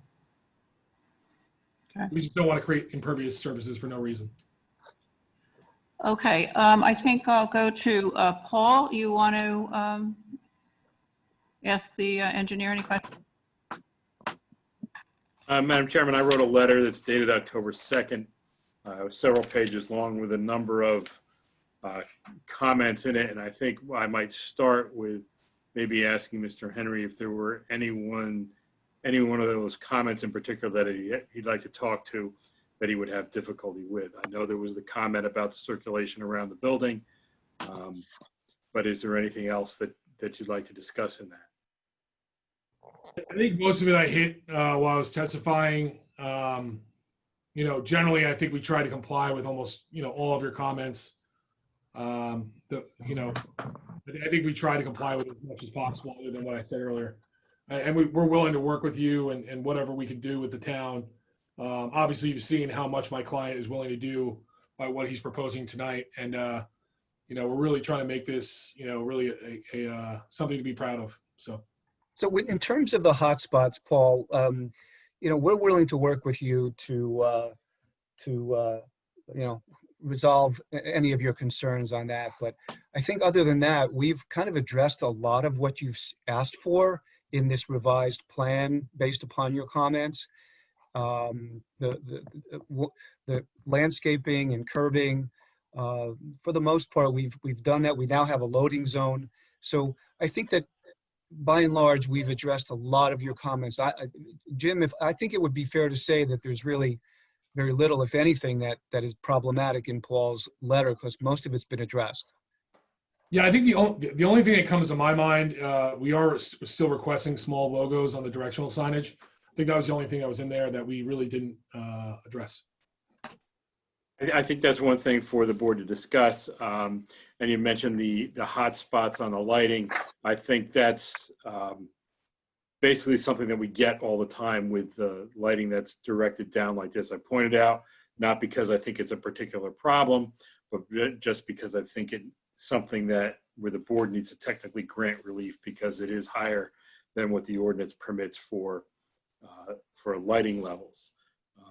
Just if I could make a comment relative to sidewalk, because I know there was a question about the pedestrian access to the office building that's directly to the north and potentially to the office building in the south. I spent a lot of time up and down this road. I see a lot of pedestrians crossing from the office building to the existing Quick Check. It happens all the time. I can understand why Advance might want some pedestrian access into this site. I submit that it might be better to have a direct access across parking lot to parking lot rather than along 206, because I don't know how many people will be walking down 206. If the people could walk from the parking lot into your parking lot, I think frankly it might be safer because then they don't have to walk across the entrance and exit to 206. But that's my thought, and frankly I would let the board determine how they would like that laid out. Okay, I'll go to Frank. You have anything you want to add to your comments? Just a couple I'd like to highlight, Madam Chair. One of the questions related to the type and amount of deliveries anticipated for all the uses to the site. This is 4.3 in my report. And whether they would be during business hours, and if so, how, since they're asking for no loading space.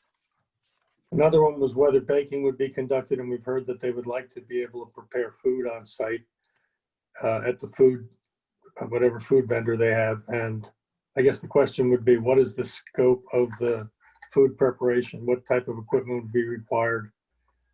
To what extent is that happening here as opposed to off-site preparation? 4.6, I ask about outdoor storage and display areas if they're already proposed. And in 4.9, I just asked about the ability for waste disposal trucks to access the enclosure in the rear. Maybe that was addressed already. Those are the principal comments that I had.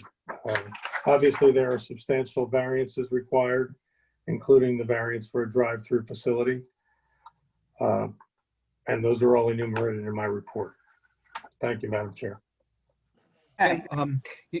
I think that you can answer most, if not all, of those questions. In fact, Frank had mentioned the lack of a loading zone, but on the revised plan, we now do show a loading zone, correct?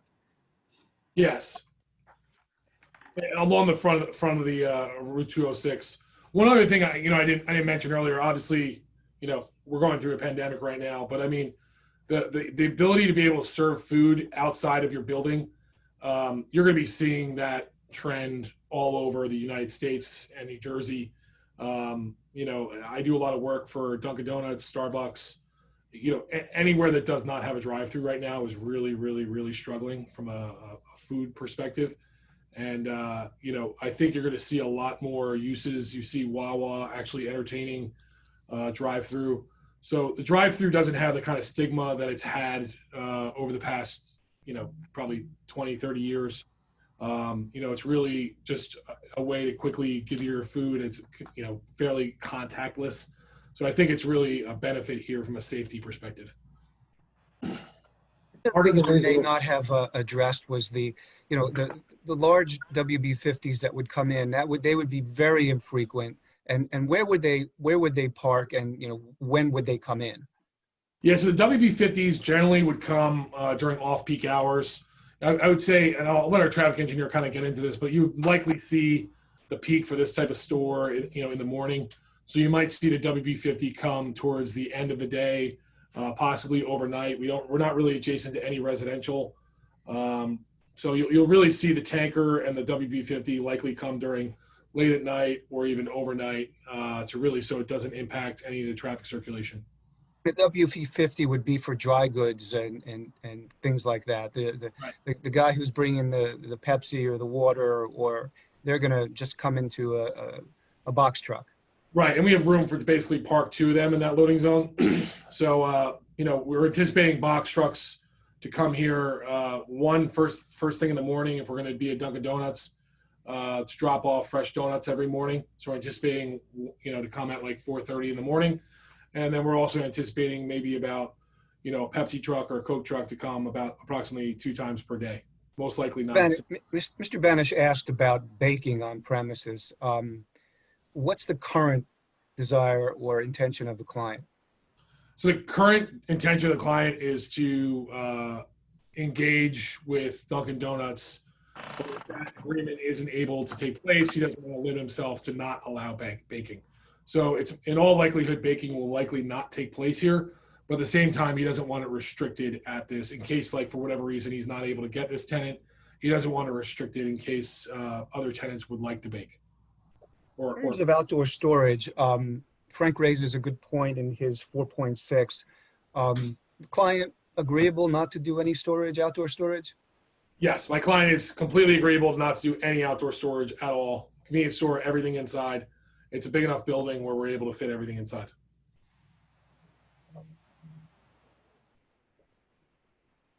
I think that we've addressed Frank's comments. If he has anything else that he doesn't think that we've addressed, certainly I'm sure Frank's not shy.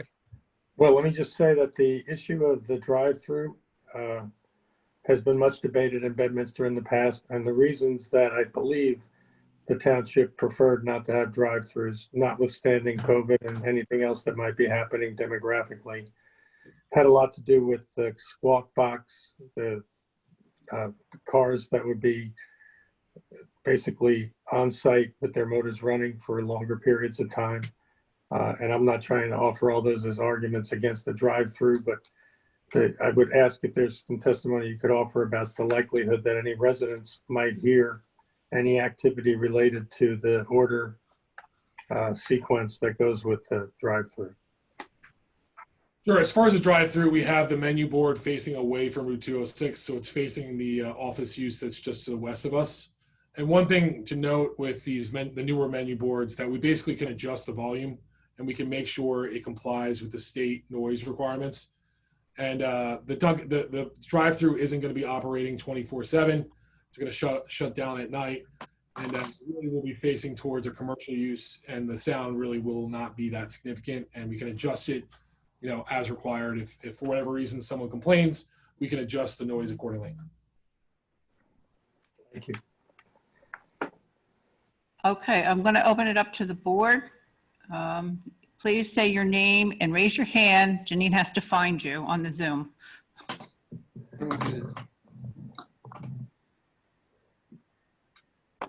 Tim? Nick, yeah. Yeah, Tim Walter here. I'm sorry, Janine, who did you say? I said Tim. Okay, thank you. Just like to say thank you for that presentation. The design itself, I like. Compared to what's there now, that canopy that's almost on 206 is crazy. I don't know how that ever ended up there. But a couple things that you're asking for variances for. Parking, number one, I think has a lot to do with your inclusion of a drive-through. And I got to tell you, I know right now it's kind of convenient, but I was also on the Environmental Commission, and I never understood why, even before that, why they didn't allow drive-throughs. And we used to have a cleanup day every twice a year. And all the stuff we would find usually was from the Burger King.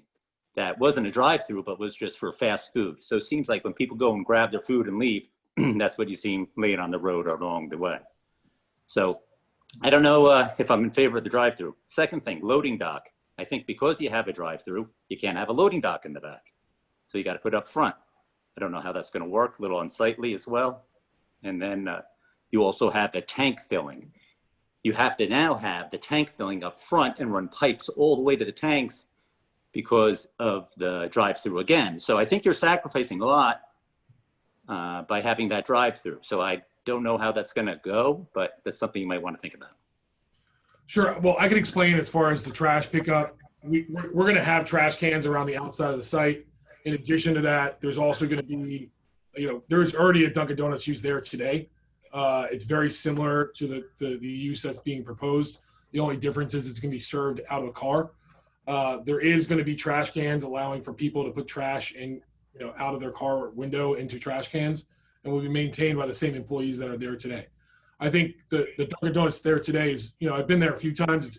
It's very small, but it's fairly well run, and I wouldn't really call the outside of it dirty of the Dunkin' Donuts. I think it's fairly well maintained. Now, as far as the drive-through itself, the drive-through itself is going to be screened from 206. Okay, the processing time our traffic engineer is going to get into, but it's, you know, roughly about 2 minutes for each car to go through. So it's going to be quickly processing cars through this line. We're showing 10 cars here. We don't. This is like the peak amount. You're not going to have 10 cars there during, you know, a regular functioning day or all day long. So the fact that the drive-through is around back, I'm not really concerned about the trash issue. The use is already there. You know, there's not a problem right now, and I don't think the drive-through is going to exacerbate that. All right, I don't know if I agree with that 100%. People don't usually eat in their car, you know, right after they, you know, go through the drive-through. It's usually once they're on the road, they finish their meal, then it goes out the window. But beside the trash issue, I mean, you go up and down 206 right now, anyone that has a drive-through, you find cars that are out on the main highway because that's how people are getting their food right now. I agree with you there, through a drive-through. So it's kind of intense right now. But we also then open ourselves, the whole town. We have a Burger King on the other side of town that we didn't allow a drive-through. It's empty right now. I'm sure they're going to want to drive through. There was McDonald's in King Plaza. They may want to drive through. I think we opened up a can of worms with that. Well, I think this is a very unique circumstance, being that it's at, it's on 206, it's on a highway. It's really not impacting any adjacent residential. It's uniquely shaped. It has the spacing to allow for proper circulation and proper, basically able to function. I don't think anyone here would really disagree that the drive-through is really, it's hidden from view as much as possible. So I think the drive-through, is really key to this site, and I think it will really keep the cars on the road functioning, picking up their coffee, leaving at a fairly fast rate, and really won't create a lot of congestion on the site by parking. Now, what if it's not a Dunkin' Donuts? Let me, if I could just interject, because I really don't want to debate. But Tim, you really did ask a good question about the proposed remote fill. I think there's a misunderstanding, is that the pipes would just be dragged across the surface of the roadway. That's not the way it works. Jim, maybe you could explain to Tim how that works.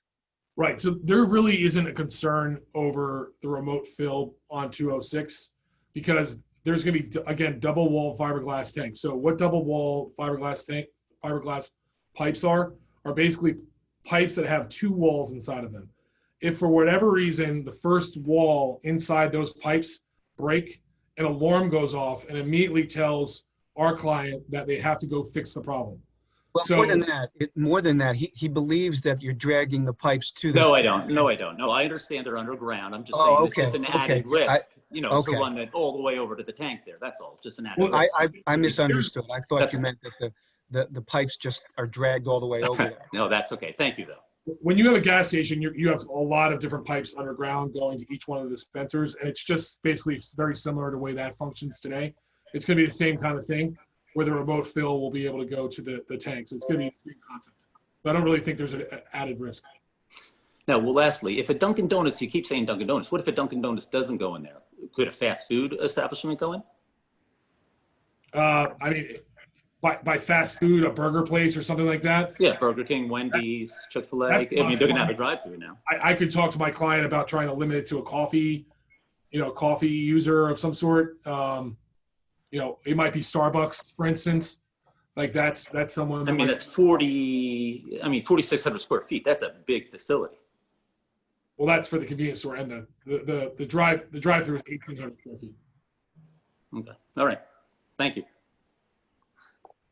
Anyone else on the board would like? Yeah, this is George. I have a couple things. Yeah, sure. So you were just mentioning the parking and the large convenience store.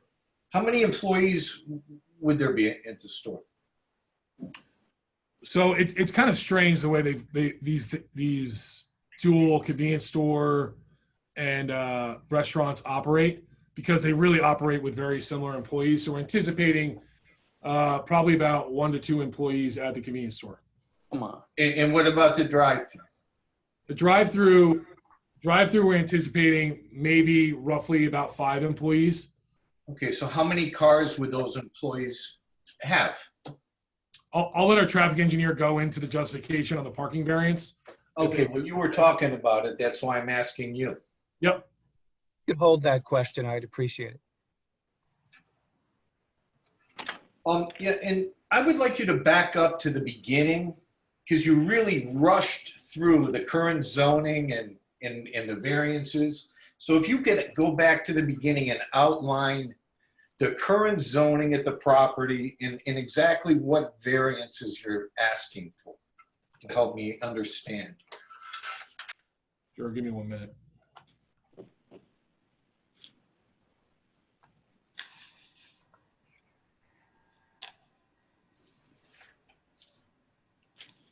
George, doesn't Frank's letter kind of outline that maybe more succinctly than? Well, I would like to hear from Mr. Henry, because he talked about it, but he just glossed right through it. So, well, let's be clear. There's a zoning chart that's up right now, and whenever you see an E, that's an existing condition.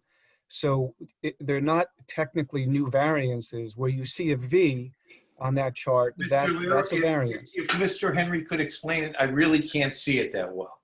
So if he could explain it, that would be easier for me. Sure. Do you want me to just go through the bulk chart, or you want me to go through every single variance? Or you want me to go through I want you to go through every single variance, yes. Okay. I'm sorry to interrupt, but I think there is a planner that's going to be testifying about the variances, I understand. Yes. Is that But correct? then why was Mr. Henry, he kept talking about it. Why was he bringing it up? I mean, if he talks about it, can I ask him about it? I'm not saying don't ask him about it. I'm saying that the guy that's going to give you the proofs about the variances is the planner. Yeah, Tim, just so you know, he's going to not only identify the variances in more depth, but he's going to justify the variances. So I want you to be clear that the chart you see, where you see an E, it means it's an existing condition. Where you see a V, it's a Okay, good. So I have a couple other questions here. You talked about a 24-hour facility with lighting all night in this area. Is that correct? Right, for the gas station use, yes. Okay. Not the convenience store or the Dunkin' Donuts.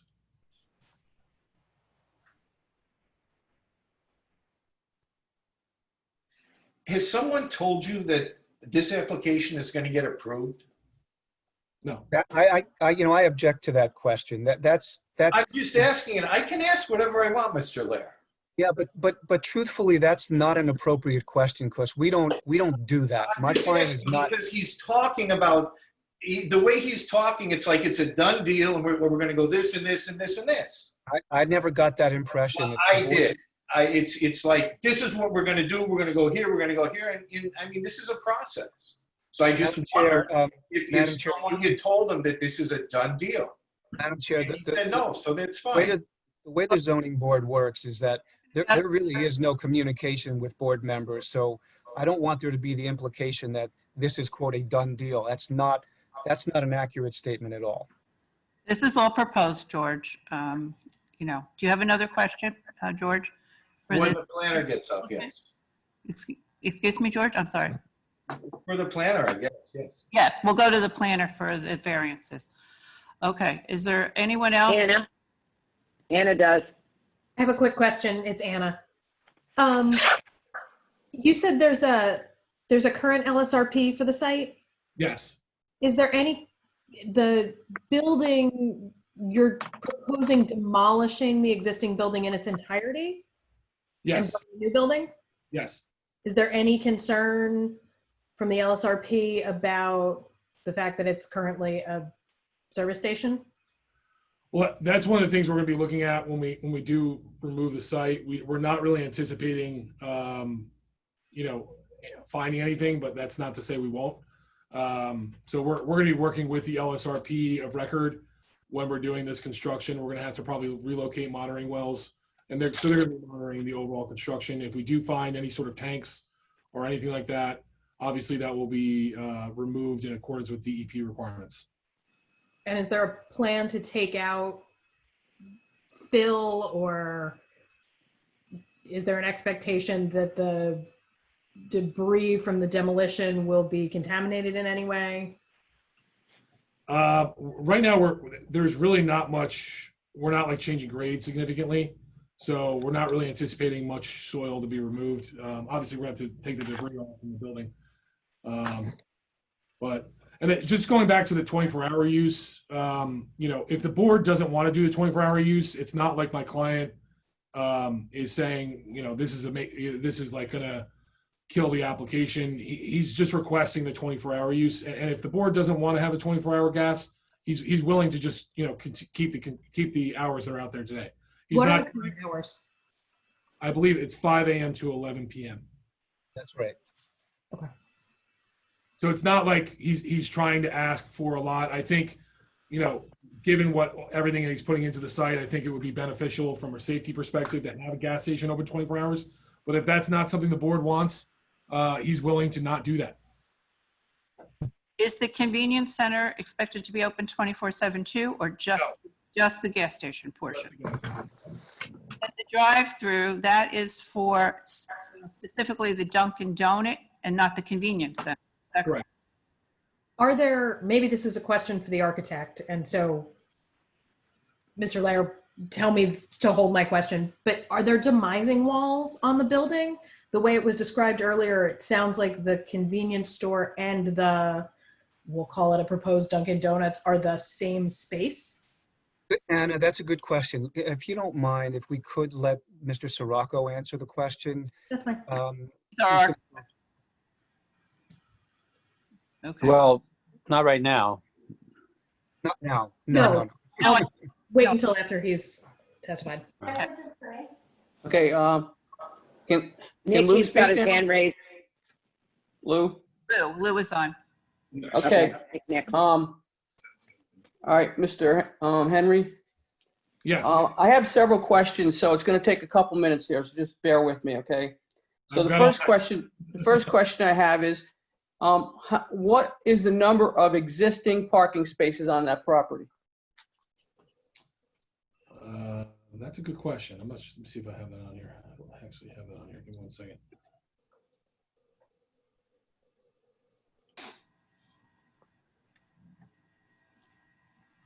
A lot of the spaces that are out there are used for the auto repair for storage. 1, 2, 3, 4, 5, 6, 7, 8.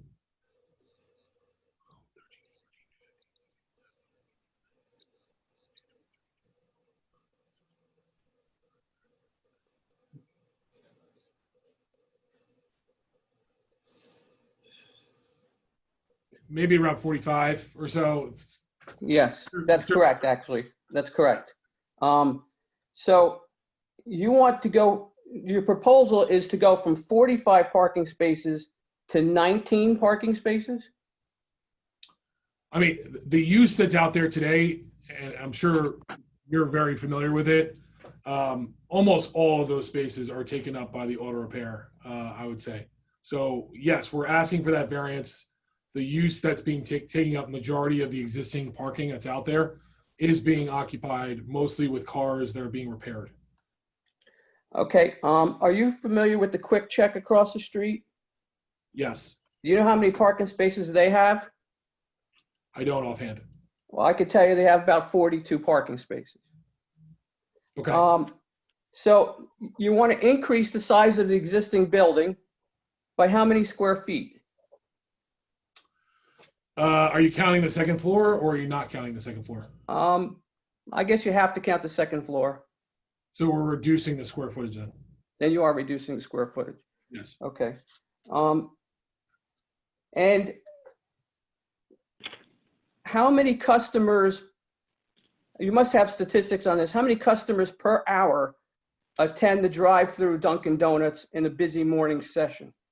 Our traffic engineer will get into that question. He'll go over detail how the drive-through functions. Okay.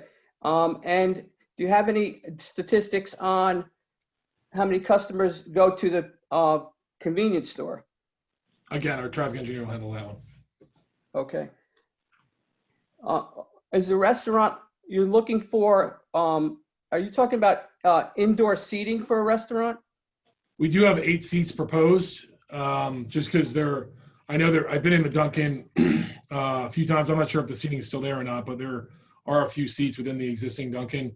And so just a few seats in case somebody wanted to sit down. But, if that's something the board doesn't want, we could obviously look into removing that. But we show 8 seats on the plan.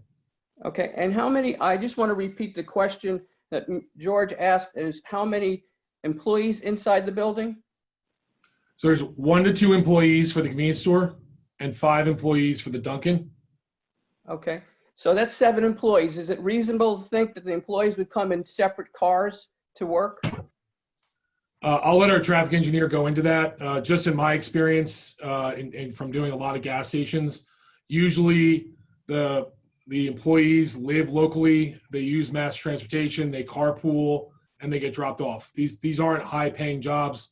They're usually, for younger people or for people, who don't have cars. So oftentimes, a lot of these employees really are not parking on site. And as I mentioned earlier, we could add more parking. We just didn't want to because I don't think we need it. But if the board feels that we need more parking, we can bank more parking and propose more. My client's absolutely willing to do that. Okay, so it's really your opinion about how the employees get to work. There's no facts or statistics on that. I would agree, but so you're thinking that at least during the busy hours, 7 of the parking spaces might be used for employees. No. And what, let me ask you, how many gas station employees will be there at the same time? Fuel attendants. Lou, I think this is all for traffic. If we can get to the traffic engineer. Do you have anything besides traffic? Yes, I have several questions. Okay. Let's move on to that right now. Okay. Okay. One other thing to mention, we just got approved for a site over in Clinton, and I think that has 9 total parking spaces with a Dunkin' Donuts and gas. So we the Parkway, we have a site on the Parkway. That site doesn't have a lot of parking spaces either. Very similar uses. It has a Dunkin', it has a convenience store, it has a gas station. These sites generally don't need that much parking. 70% of the customer base uses for this type of use for the Dunkin' uses the drive-through, which takes away a lot of the need for parking. Also, there's parking underneath the canopy where the fueling stations are. So there's a de facto parking underneath for 8 additional spaces as well. Okay. Exiting the property on Lamington Road. Did you has anyone thought about the right turn, left turn situation there in the morning? Because that exit is right close to the intersection. That's a traffic engineer question, if you could wait. Okay, we'll wait for the traffic engineer. I think that's also going to be taken up by DOT, Lou. Yeah, they have to approve this, plan, and the traffic engineer can address it too. Okay. Okay. 1 or 2 more questions here. Mr. Henry, you felt that this design was, kind of very unique. You use that word unique. It's a beautiful design. It's an improvement to the property. But is that design consistent with any other location, property, building, or anything in Bedminster? And is that by design that you want to have something that looks completely different from anything that's in Bedminster? I'm going to let our architects go over that question. He's worked in town before, so he can go over that question. Okay, that's all the questions I have for right now. Thank you. Good questions, Lou, but we need to get other experts up yet, okay? Yeah. Nick has questions. Yes. My first question is, the large piece of property in the southeast corner of the site, what's going on? What is the situation with that? So that's owned by the DOT, that large landscaped area. Ah. Yeah, the property line is the So why are they there? Is that? I'll share the screen again. Why isn't that something that the gas station might want to acquire? It's actually something my client asked me to look into, whether or not that could be acquired. We haven't been able to get a response at the DOT or not. I don't know. Yeah, because I think it was originally intended for an off ramp or something like that, but it never happened. Yeah, I think it would relieve some of the sort of the crowded conditions that are there on that station now and in your plan, I think. Agreed. I think it would lower a lot of the requirements. A lot of the variances are really created by that kind of unique 45-degree turn in the property line. Right. Okay. Another question about the loading dock. So we're going to have Dunkin' Donuts put there at 4 in the morning, and then at 5:30 in the morning, the big gas truck comes along and starts pumping gasoline. And I don't know what else is going to go into the loading dock. So one question, is there some danger of cross-contamination by all the things that are going to be placed there? Number one. And number two, food and stuff has to be carried from that loading dock into the building. And I'm envisioning a snowy, drizzly day, one of these horrible days we get here occasionally. you know, what are we having these young kids running back and forth with trays of food from the loading dock to the building? Is that, have you thought through how that's going to work? Yeah, I think, you know, the way we had shown it with the loading dock, the loading zone, obviously in front of the building. The first part of the question was as far as the timing for the deliveries. So my client actually is a distributor for fueling. So we can control when the fuel deliveries occur. So we can, if you want to, we can specifically outline when the tractor trailer will come within a certain time frame, and then maybe we have the fuel tanker come overnight, something of that nature. We have no problem with that requirement. The one thing that we can't control is the box truck deliveries. Two of those trucks would fit in the loading zone, so we're not really as concerned about the box trucks. But as far as the tractor trailer, it only comes one time a week, and the tanker truck comes 2 to 3 times a week. So we're not talking about trucks that are going to be on site a lot. But I'm also concerned about cross-contamination of food with fuel. So the remote fill, obviously we have a concrete area with watertight seals on them. So it's not like you're going to have food that's dropped and there's going to be gas on the ground.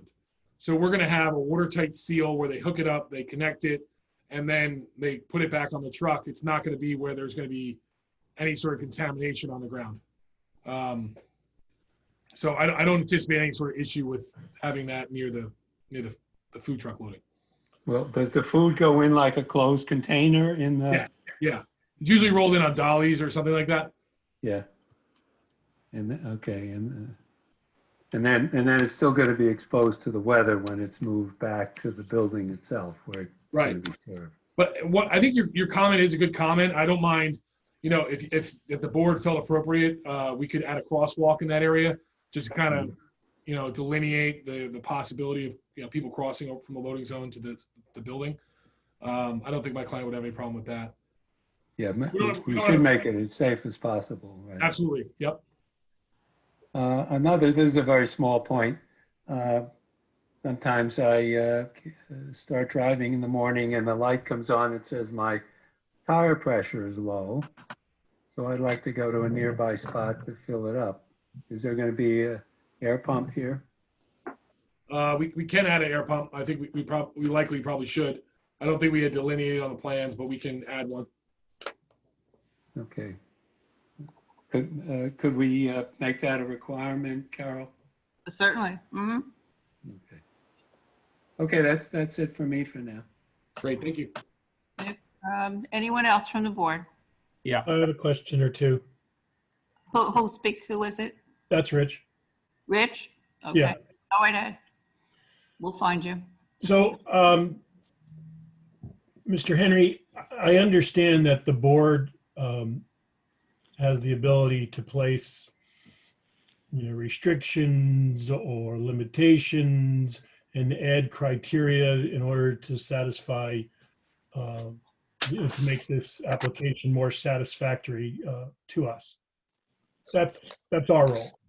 Sure. I feel like it's the applicant's role to explore possibilities to minimize the number of variances, to address and I know these are planning questions now, but to address the limitations outlined in our ordinances and consider a solution that would be more in compliant with our master plan. To me, it doesn't look like any effort whatsoever was made in the conception of this design to address those concerns. We are now, and I understand we've moved from a service station culture to a simple gas station. Is everybody muted? We hear some noise here. Can you hear me okay? I can hear you, Rich, but I hear Tom, can you mute? Tom Collins, can you mute? Okay. Yeah, thanks. So we moved away from a service station culture to just a simple gas station, and adding convenience stores where there was maybe service bays before, and and things like that. But here we are trying to jam in 3 separate uses: a gas station, a convenience store, and a drive-through restaurant. I have plenty of questions for your traffic engineer. I have plenty of questions for your planner and your architect. But it seems like the approach to this solution, and even in your commentary about if the board doesn't want this and if the board doesn't want that, the notion was, when you design this thing, it doesn't hurt to ask. Because I don't think the concept addressed our zone plan at all. I've got plenty of questions for your traffic engineer and how this is going to work with all the volume. We've all seen stories about, you know, Chick-fil-A lines backing up onto the highway, you know, even a Starbucks line backing up to the highway. I can tell you right now, it's simply 8 pumps. With simply 8 pumps that are 4 pumps and 8 particular cars in there at any particular time. Traffic backs up onto the highway some mornings now just for gas. And we're going to add all these activities with deliveries and loading and customers and clients, et cetera, stopping by, entering in and out of traffic. You'd need a site manager to manage all the activity here. And I don't see how it works. So I'm anxious to hear from your planners and your traffic people about how this is going to work. That's my gut reaction to this whole project right now. I mean, it looks charming for sure, but I've got real reservations about how this works. Rich, why don't you tell us what you really think? You got it, as you always do, Jeff. But you know, I just want to say a few things. One is, you know, before what existed, and there was a lot of thought put into this site, and you'll hear it from our planner, from the engineer, you know, but what you had there before were service bays, a lot of cars. It was right up in front. And now what we have is a much more efficient design. You know, these days with pre-COVID and COVID, you know, moms drive their kids in the car. They take them to school. They want to get in. They want to get out. They move in. Right now, if you have somebody using the Dunkin' Donuts, they're filling up their gas station, and what they're doing is they're sitting there and running in and getting something at the convenience store, and they cause traffic and drive-through delays. That's going to all go away. So there was a lot of thought put into this. The other thing I just want to mention, and obviously I'm not the traffic engineer, and I understand your frustrations. I mean, what goes on out there today is definitely not a great situation. So from a fueling, just from the gas canopy itself, we did put a lot of thought into this. Unfortunately, the zoning itself is really meant for a much larger parcel than what we have today, and that really goes to speak to the uniqueness of this property. It's much smaller than the zone. So that's why we have a lot of these bulk variances that we were talking about earlier. But as far as the traffic safety and cars pulling off of the site, basically we pulled it off as far as we possibly could away from the site where, you know, we entertained possibly pulling the canopy out and rotating it 90 degrees and having it still parallel with 206, but moving it further from 206. So we did entertain that, and then possibly have the pumps still in front of the building itself. And, you know, after talking to our client, after talking to the traffic engineer, we thought it was best to basically move the canopy on the side of the building, allow for all the activity to take place on the side, because there's a lot more room for cars to circulate. We made the drive aisles wider than standard. We made them 30 feet wide on both sides of the canopy to allow for additional stacking ability. The amount of cars that you can stack between the canopy and the driveway is significantly improved from what's out there today. So I think, you know, I didn't really go into the background of what we were thinking about prior to tonight's meeting, but we did go through, we've tried to work with your board's professionals. We went through the review letters in depth and tried to come up with this plan, which is before you tonight, to try and address a lot of their comments.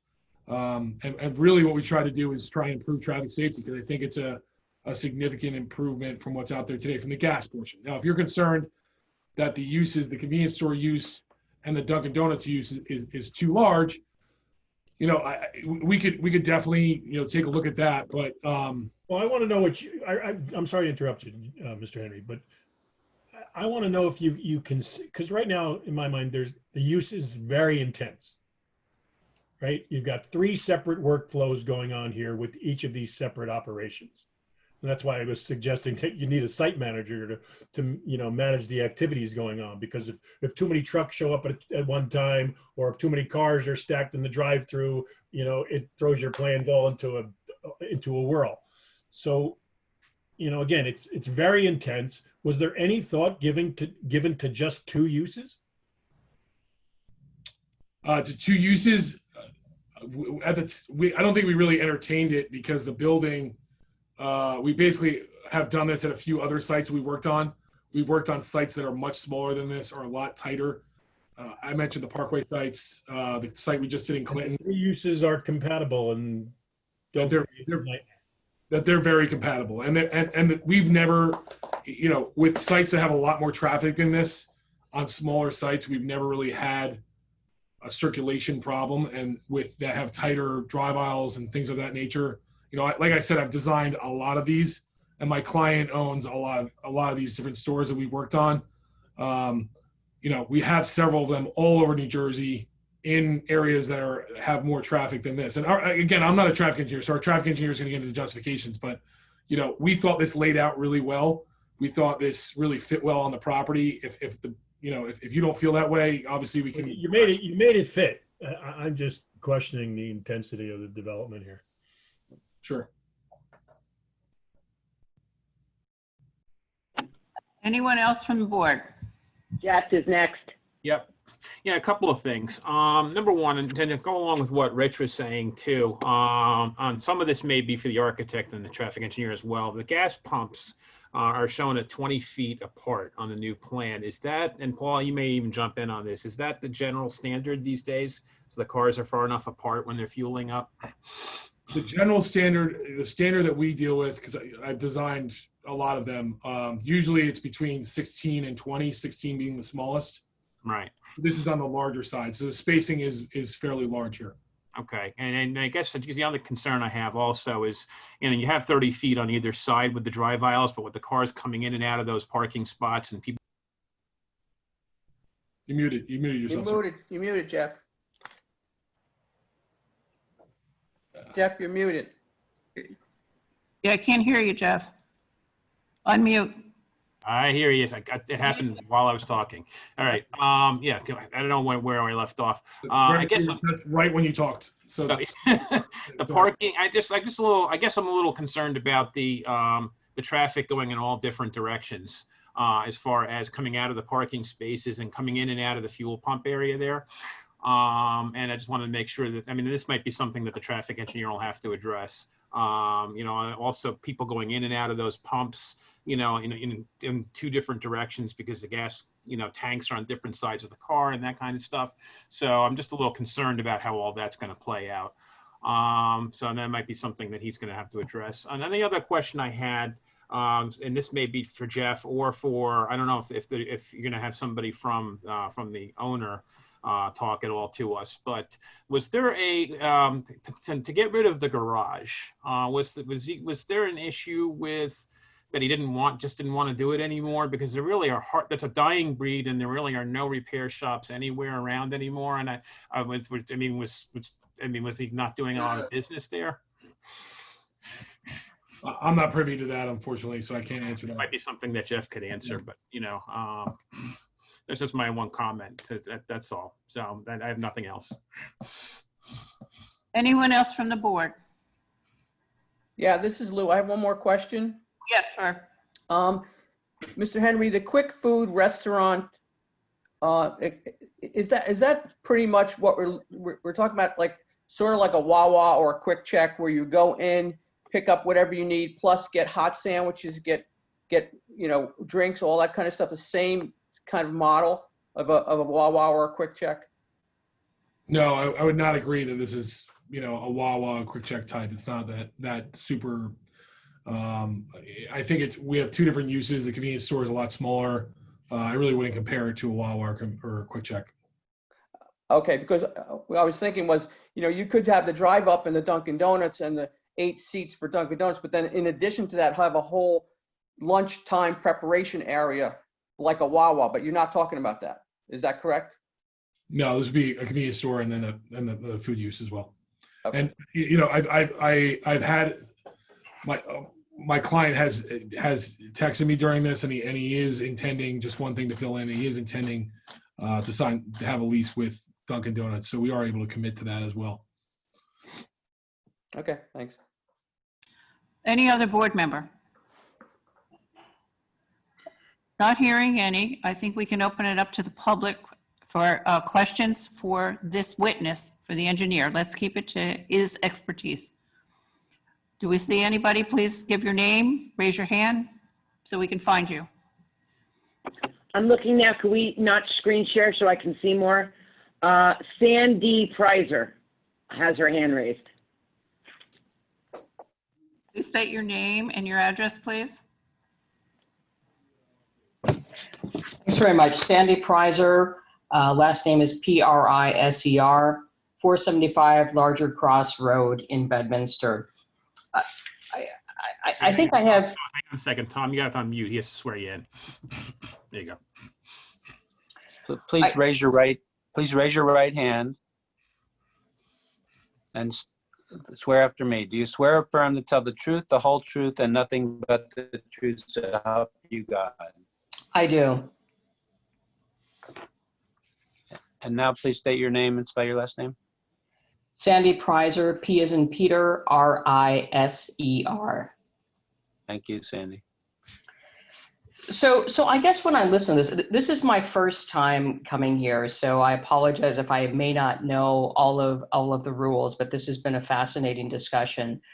I think when I think about Bedminster, I think about a genteel neighborhood that's understated and very neighborly. It concerns me that, and maybe this isn't a rule, that the client, him or herself, is not even here to describe what's going on. But related to that is, how does this actually enhance Bedminster? It seems like we're creating ourselves as some sort of highway exit ramp. Come here and get your fuel and this and that, and it doesn't seem in character with Bedminster.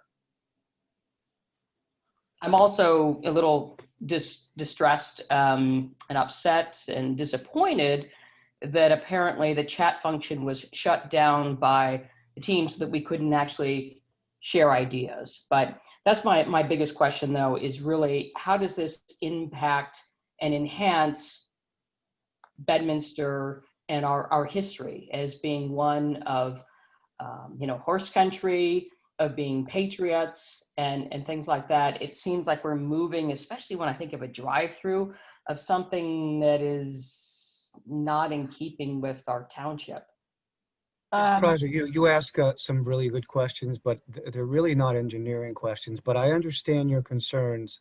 What we had before was, a service station that the guy was, the operator there was not very clean. There was lots of problems between the owner and them about the cleanliness of the place. It was really a mess.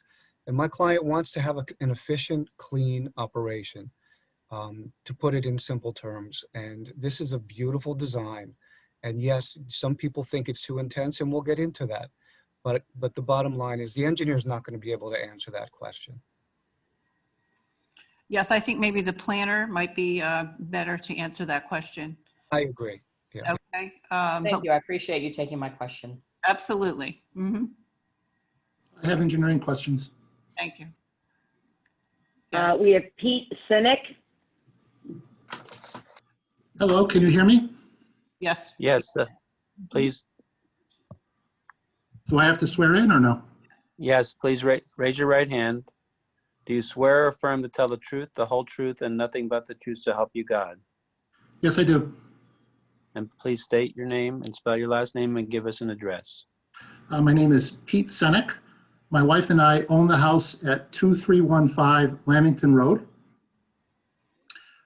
If you look at the site plan, just west of the store, there's a small medical office building. We're the next property from that.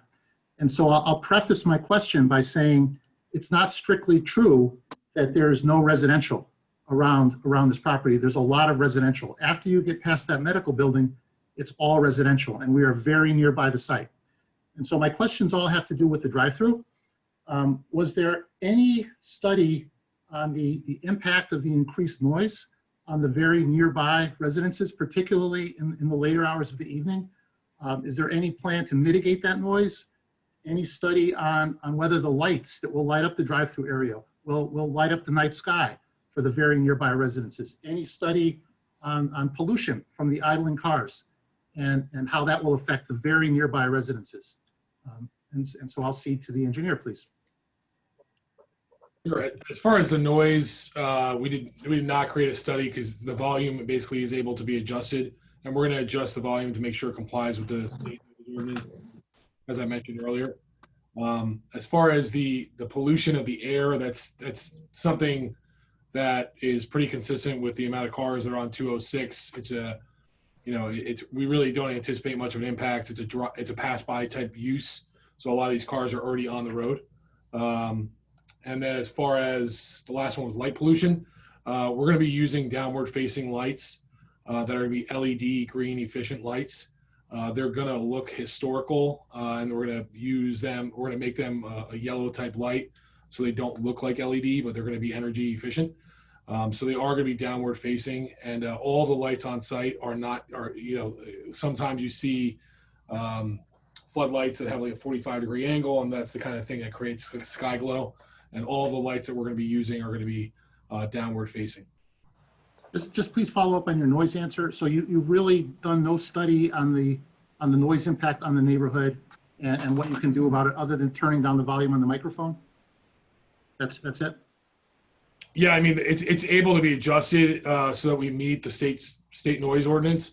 So we anticipate also the commercial use that's directly adjacent to us, I believe is really going to buffer. I mean, if there was, for whatever reason, there was noise, there is definitely a large building between this use and your house. The small building. Okay. Well, any sort of buffer of that nature is really going to block almost any sort of noise. The noise that comes out of a menu board, very similar to the noise you would hear from someone talking, where it doesn't carry that long of a distance. I think typically a restaurant would do studies to prove that. And so thank you. I'm finished. Appreciate it. Mr. Henry, this is Mr. Collins now. You addressed the noise of the noise board or the menu board. Yep. But you have now proposed a generator inside a garbage enclosure. Sure. And you've proposed it to be relatively close to the property line. How are you going to ensure that the generator's noise does not exceed the nighttime noise standard at the property line, which is very close to the generator? That's a great question. So the generator itself will only turn on 1 day a week for testing. And we can, except when there's a hurricane like Sandy and you have power outage for 14 days, right? Right. So in that case, we are going to have an acoustical shield. So I'm having a hard time believing you can meet the nighttime noise standard that close. Oh. Tom must have cut out, but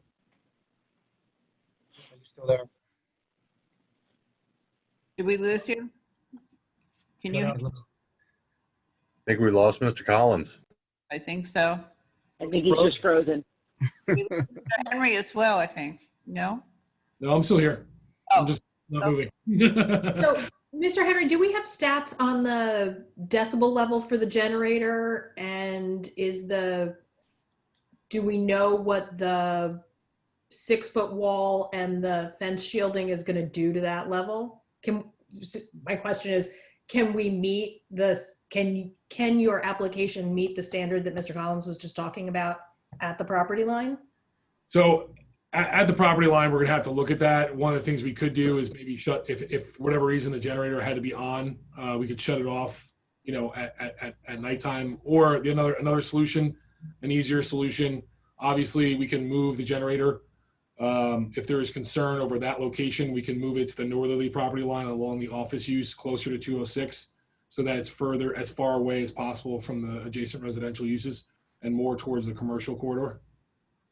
The state standard is 50 decibels after 10 o'clock, from 10 o'clock until 6 o'clock or 5 o'clock in the morning, and then it goes up to 65 dB during daytime. So, you know, certainly we can agree that we would meet that standard. It certainly can be tested. The engineer can come out and make sure that that's the case. Do we know what the decibel rating on the generator is, or have they not spec'd that out? So we haven't spec'd it out yet because the store isn't fully designed, as well as the gas station. Usually the architect will do that during the construction drawing phase, but what we can say is that we'll comply with the state requirements as much as possible. And we can even relocate the generator to a different part of the site if that's something the board would I like. think that it's more than just as much as possible. We have to affirmatively say that we will meet the standard, the 50 dB after 10 o'clock. So I think that's what the board wants to hear, and that's what we have to say, and we have to agree to that. And we'll agree to that. I apologize with the language that I used.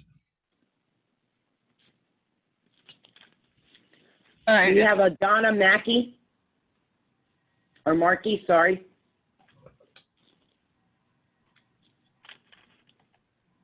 Donna, are you there? Can you hear us? Donna? Can you hear me now? Can you hear me now? Yes, I can hear you. Okay, sorry. Here I am. That's okay. Do you need me to swear in or? Yes, our attorney is, Is he back on yet? I'm not sure. He's on, but he's muted.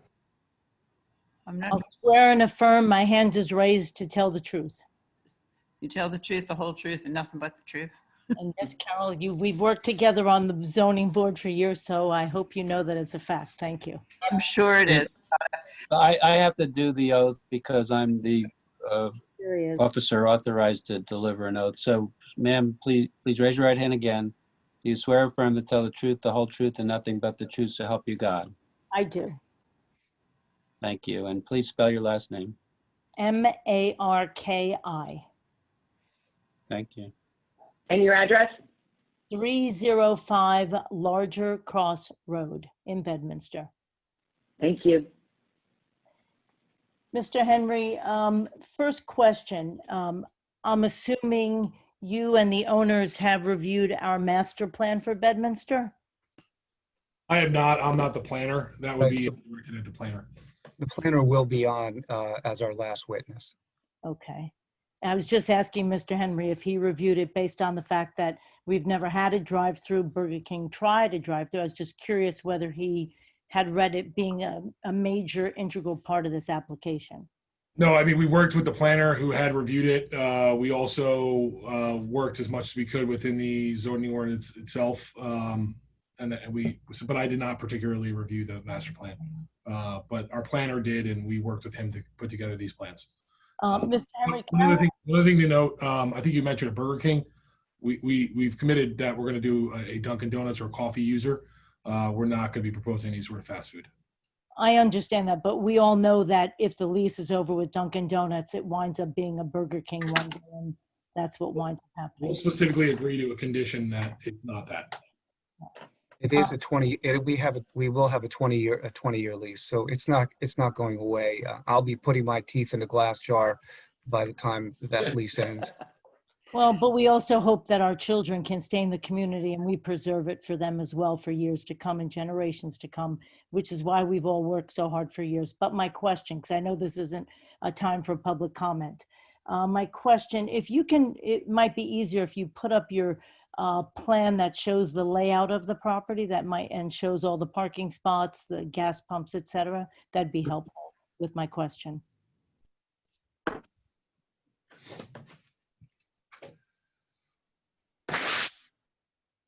You see it? You know, I don't know what I did, but I know it well enough from looking at it that I can Okay. ask the question. In regard to the 6 spots on the northern border of the property, Yep. and you have an entry on that northeast corner, and we all acknowledge the speed limit on 206 there is 45 miles per hour. Wouldn't you say it is a significant risk to have cars that are parking on that northbound area, potentially 6 cars, to cross in front of not only an entrance that would be servicing 3 purposes, but they would cross over with cars coming off of 206 at quite a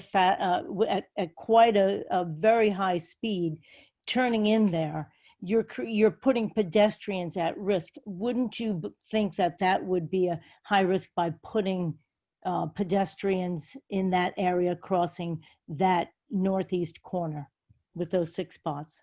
So under the existing conditions, the fueling canopy is maybe 20 feet off that front property line. So there's a fueling canopy that is directly in front of that entrance under the existing conditions. We are significantly improving, and the DOT has a distance requirement of 50 feet from Route 206 as far as the distance where they allow parking, and we are compliant with that requirement. In addition, the existing conditions is by far not compliant, so we're significantly improving traffic circulation at the entrance driveway.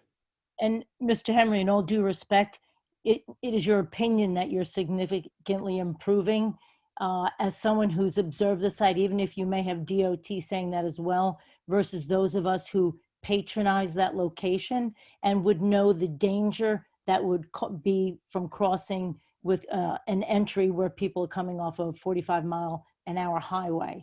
And in all due respect, it wouldn't, in my opinion, it wouldn't be safe. But again, I do see a significant risk for pedestrians on that north side trying to cross, with people trying to get in the drive-through, trying to get gas, et cetera, or trying to park to go inside a convenience store. So one other thing to note, those 6 spots that you're concerned with, I agree it's not the best location in the world, but the reality of it is if you're gonna pull on this site and you're gonna be using this site for the restaurant or for the convenience or whatever it might be, the location along the northerly property line, those are gonna be the least used spots on the entire site. They're most likely gonna be used as employee spaces. We don't like to specifically designate them as that. But they're not gonna be, someone running into the store for a quick coffee. Basically anyone that's going to be accessing the store is going to use the drive-through. Anyone who wants to go inside the store is likely going to use the 7 spaces and the 6 spaces on the side of the building. And if you're getting gas, you're probably going to park your car underneath the canopy and then go inside. So those spaces are probably going to be the least used on site. Mr. Henry, but you're saying it as if you know for a fact that that won't happen, and you've already testified that there will be over at least 7 employees inside the facility, not including those gas station attendants. So you're making a statement that I haven't heard you, or I haven't seen a report in your full application that justifies or puts muscle on that fact that those spots will not be used. There are those of us who will park far away as a mode of exercise, will park at further spots, and there will be those who would do that. And you acknowledge that they're not the best spots, but again, then I would conclude that isn't it correct that you're admitting that you stated it's not ideal, so that it could put a pedestrian at risk if they park there. By not the best spot. Jim, if you don't mind, I'd rather, Mrs. Markey, thank you so much for your comment. And we have a traffic engineer that's going to spend some time with the board. And I would rather not get into a debate with Mr. Henry and you about those spaces. I think that they're better left to the traffic engineer, if you don't mind. I hear you, Mr. Lair. But when you have an expert testifying as to a certain element of this project that is a fact, then he's putting it into evidence, which in my estimation means it's open for questions. And Well, I understand that you're a traffic expert that you may think may say something, may elaborate a little further, but when you have someone who's making stating a fact for the record, he's opening the door for me to ask the question. And there may be someone I else. don't disagree with you. I don't disagree with you at all. I can only tell you that he designs the site. He identifies where lighting would be, sidewalks should be, curbing should be, but the traffic engineer designs internal circulation and flow. And he would be the best person to talk to about that.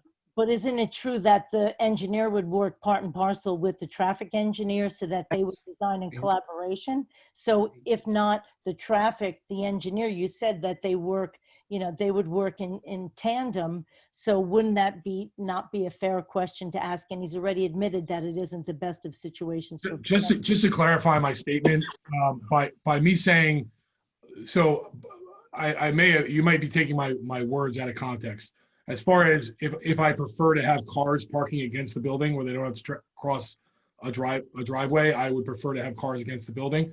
But I think it's completely safe. I think crossing a drive aisle like you do every single day, probably, most people do in their lives when they're accessing, the grocery store or whatever it might be. I think everyone's pretty comfortable crossing a drive aisle, and I don't have any problem with the crossing of that particular drive aisle. Well, I would ask if you had a wife and children and trying to walk in, I think that'd be quite difficult. But again, I'll move on to another question. You made a comment about 24 hours would be a benefit to the community. Have you done any polling of the community to verify if that is in fact a benefit to our community, if it's what the community would prefer versus an auto repair, the existing use currently, and the small Dunkin' Donuts? Have you polled anyone in the community to see if this is in fact a benefit, which was your testimony? I think we already said we wouldn't operate. We've left that issue, Ms. Markey, we've left that issue to the board. If they don't want it, it's not going to happen. I understand that, but I'm asking a legitimate question. He made a statement. It is a benefit to the community. And my question is, did he ask anyone in the community whether or polled a percentage of the community to verify if this is in fact a benefit, because he testified that it is a benefit to the community. I know in particular when I've driven through this area, there are very few gas stations, and I've run into a situation where I did not have gas, even myself, just from going to our office in Chester. So I think anyone that would not have gas in this area and they're driving down 206 would agree that it would be a benefit to have a gas station. Now, some people would disagree that operating a gas station late at night might produce some sort of negative, but I think there is a benefit to having the gas station open and the rest of the commercial facility closed. But isn't it correct that there's gas stations north and south of this within the town limits, and on the way to Chester, as you hit Chester, there are plenty of gas stations there. So I would think that there's not as if this is in the middle of rural Kansas. Is that correct?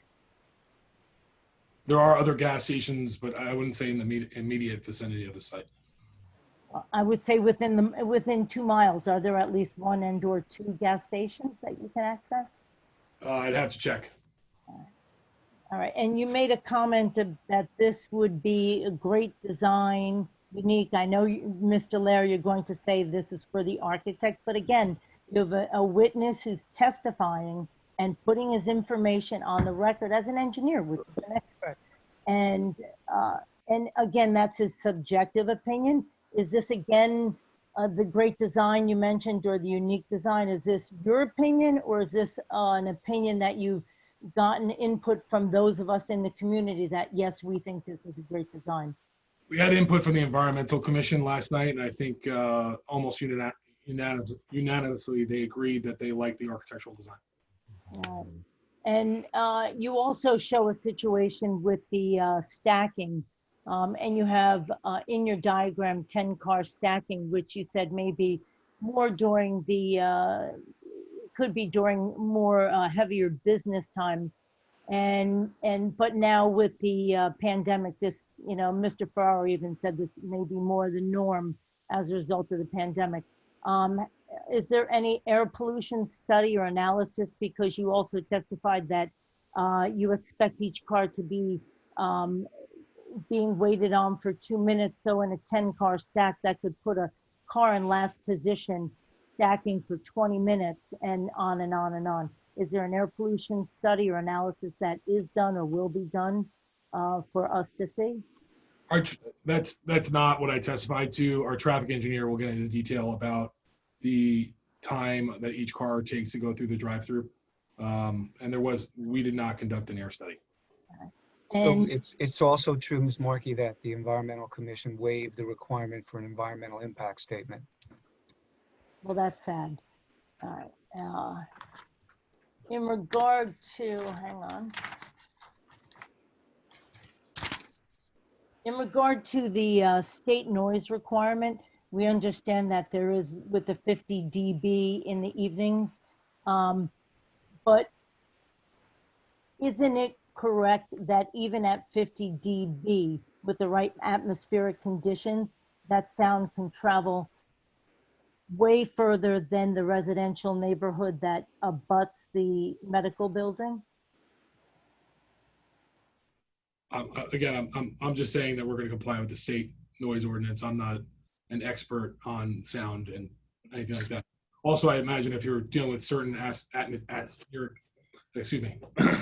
certain conditions, like you obviously, it's a very broad question, so I can't really answer that. Well, and the only reason I ask is where we are, we have a large piece of property and we can hear sounds on a neighbor's deck that are 400 yards away in a quiet conversation of theirs when the conditions are right. And I fear for the neighbors in the general vicinity, the residential neighbors, that they too will be hearing the confirmation of an order for whether it's a coffee or a latte or a egg sandwich or something late at night when they're trying to sleep and they may have windows open. So I just wanted to know if there's will there be a noise study done besides just complying with 50 dBs in the evening? I mean, a state noise requirement is one thing, but this is Bedminster. And, we like to think of ourselves, and I apologize for making a comment, but we like to think of ourselves as, a quieter, more sleepy community from that point of view without the lights and hustle bustle of a town, for example, Madison, where the owners of the property reside, where there's a very busy main street, but still very few drive-throughs. Question, you also mentioned about Starbucks. And isn't it true that Starbucks has had significant stacking issues at almost all of... This is not Starbucks. We already testified it's a Dunkin'.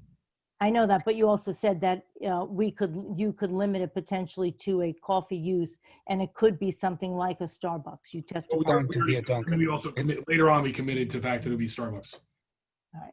It'd be Dunkin'. I apologize. It'd be Dunkin'.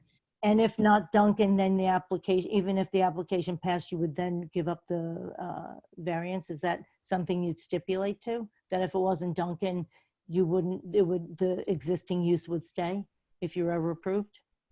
We may have to come back and demonstrate to this board that if another coffee user came in, that it could work, but we've committed to Dunkin'.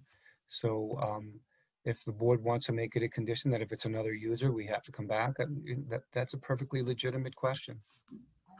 And you testified that you made a larger aisleway, 30 feet versus, I think, the required 24. Is that correct? Correct. All right. And then you later testified that the average spacing for cars you leave is 16 to 20 feet. Is that from a stacking point of view? No, that's underneath the canopy. That this is the fueling dispensers. And when you estimate the size of a car from a stacking point of view, what's the length of a car when you're considering stacking? I'll let our traffic engineer go into that.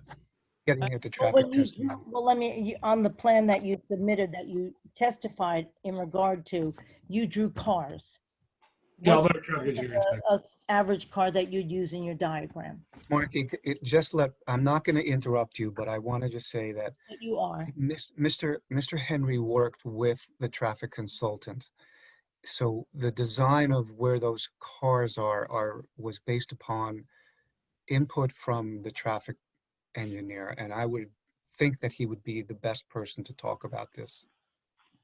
All right, well, I just thought maybe with Mr. Henry being the engineer and being the one submitting the plans, he would know the length of a car that he used in his own set of plans.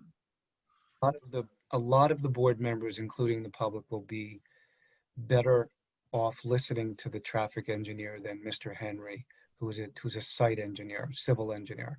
All right, and let's see.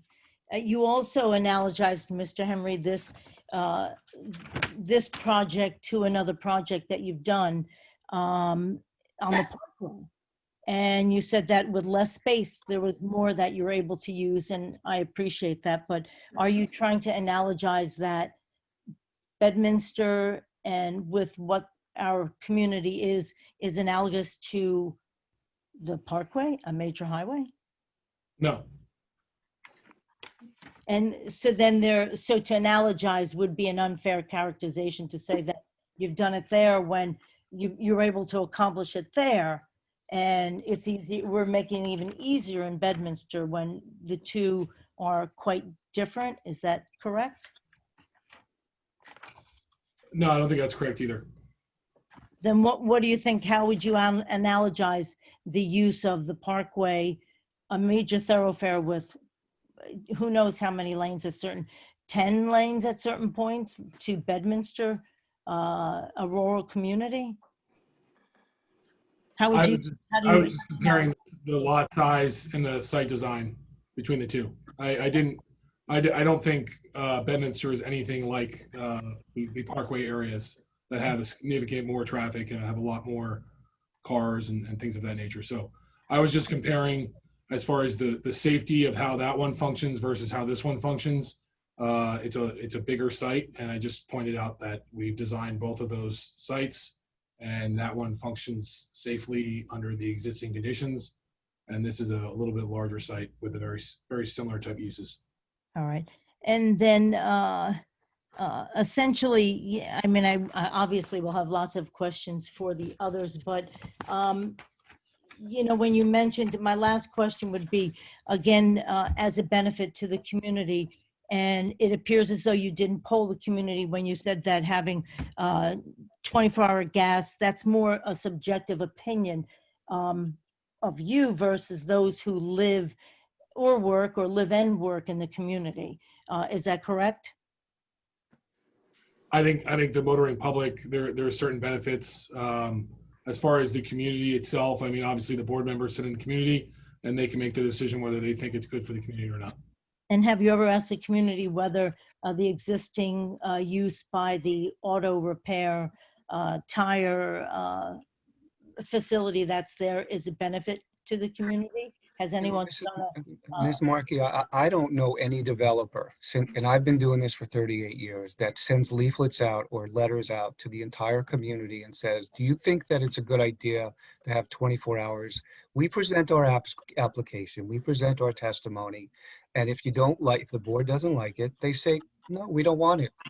But no, I don't know any developer that would do what you're asking. But Mr. Laren, all due respect, when you have a witness that's testifying and making comments, I want to know the basis of his comment. Is it He made a statement. He made a statement that he thought that the owner thought that it would be a good idea to have gasoline. Excuse me, I was speaking. Excuse me. Sorry. He was making a statement, and I'm just asking a question.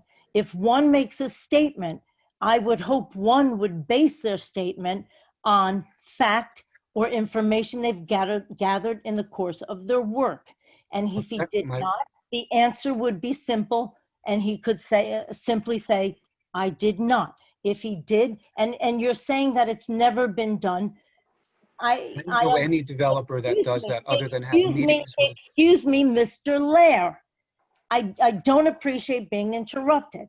I won't interrupt you. I expect the same courtesy back. Yes, but Mrs. Markey, you're making an incorrect assumption, and you're asking the wrong. I'm not making an assumption. I'm asking a question, and it's a simple: we didn't or we did. And everyone could take their opinion of what the basis, or whether it's a good question, a bad question, an insignificant question, or a question a developer has never entertained or would ever dream of polling a community. I'm asking the question. He made a statement about it, Ask, and I'm come on, asking ask the your question. question. I'm Ask. asking the question. I did. And he Ask had your you question. interrupted before he could ask, before he could answer. I asked. Sorry. I am sorry. Thank you very much. Did Mr. Henry, in your preparing everything, did you have an opportunity to speak to the community about the benefit of its current use and whether it's a use that is that's beneficial to our community or not? What do you mean by community? I mean the Bedminster community, whether people passing through or people in the immediate area, residents of the community, or people who work in the community. Yes, I've spoken to people who pass through the area.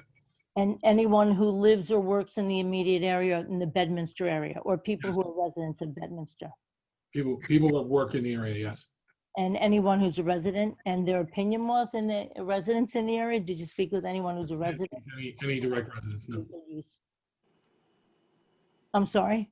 I didn't speak to any residents. All right. All right, thank you. I have nothing further. Thank you for your time. Carol, next is Bob. You. Oh, hi. My son put the wrong name. It's Dan and Rebecca Gus at 105 Somerville Road. Okay, 1 second. Can we unshare the screen, please? And Tom will have to swear you in. Okay. Bob and Rebecca, please raise your right hand. Okay. Do you swear or affirm to tell the truth, the whole truth, and nothing but the truth, so help you God? Yes. We do. Your last name, spelling, and address? Gus, G-U-S-S like Sam, 105 Somerville Road. Thank you.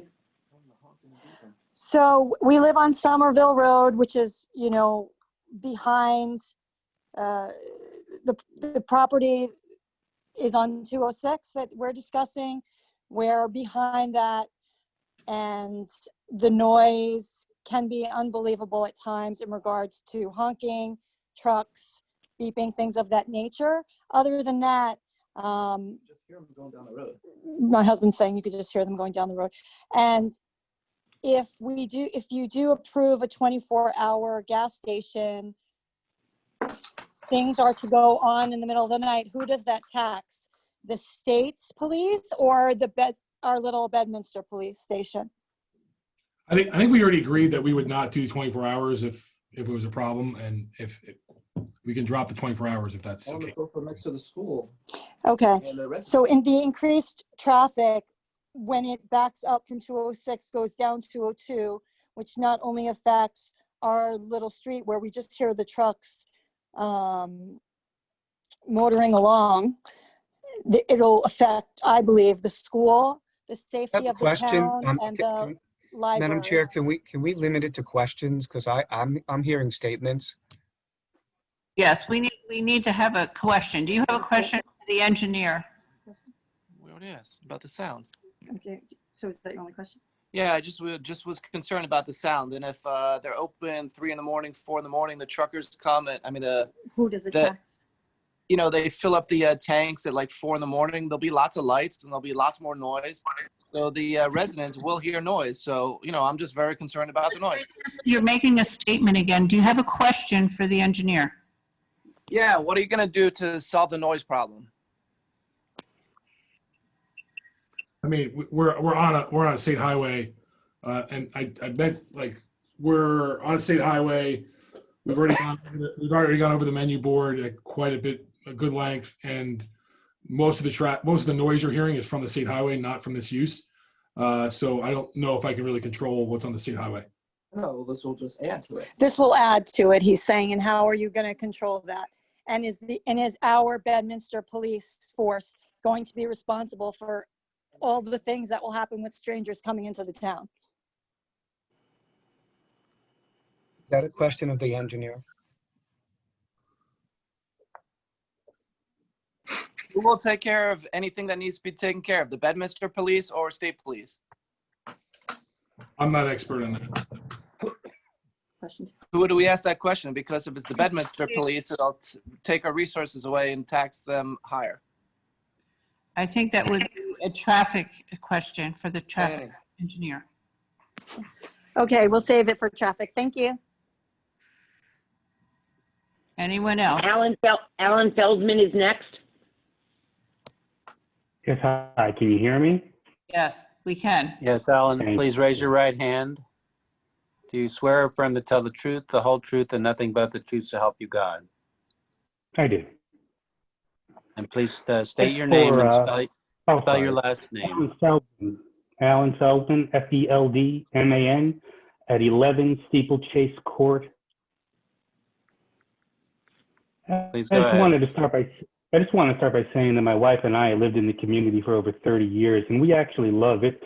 We've raised 3 children, and while we are really happy that the owners of this property want to enhance it, I think that they are actually doing it a disservice by removing the automotive section of the property.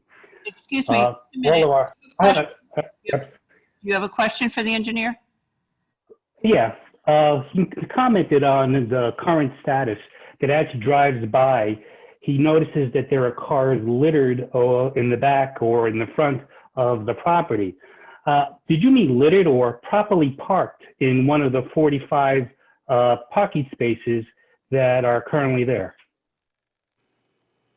I've seen the cars parked. I've seen generally parked in parking spaces. Yes. So can you please tell me what you meant by they were littered all over the place? Because I'm sure if that situation did occur, that it would have been addressed way before this had ever come to be. I mean, I've been to the site on a lot of different occasions, and I've just seen cars in disrepair around the site. Obviously, it's an auto mechanic, so that would be expected, but it really did not look aesthetically pleasing seeing cars that are in poor condition around the outside of the That's great. So this design that you're proposing is going to improve the aesthetics. Why can't you incorporate or leave the establishment of the auto repair shops? I think that's only going to benefit this community because I'm sure that not only I have used it and it's very convenient, and in spite of what Mr. Lair has commented on how dirty they are, I'm sure that's a comment that he should have leave for the owners and the people in charge. We have had nothing but great experiences with these people. They are reputable, they do fine repairs, and I don't see how any of this improves the community of Bedminster. And if you are replacing that with a convenience store, how many convenience stores do we need within 100 yards of each other? Have you done any studies on that, Mr. Henry? No, it was obviously a business decision that I wasn't privy to, so I'm not involved in that. I don't think that's an engineering question. Well, there's nobody else here I'm going to talk to, because I'm not going to ask real questions to Mr. Lair. I just wanted to make it clear to the board that we feel that this is, while we like the idea of enhancing the community, what we don't like is actually taking away from it. And I think that this actually does, in fact, that. And I would highly recommend that we do not, or that you do not move forward with it. And with that, You're making a end statement. my time. We'll have time to make statements at a later time. We're just asking questions now of the engineer, if you don't mind. Well, I'm done, and the board has heard what I said. Thank you. Paul Chrisman is the last hand raised. See James Carter too, Janine. Oh, I'm sorry, I didn't see him. Yes. Paul? Yes. I think you're going to have to turn off your TV in the background so we can hear you better. Okay, I'm going to just go to a different room. Yeah. How's that? Better. Yeah. So. Hold on, Tom has to swear you in. Tom? Okay.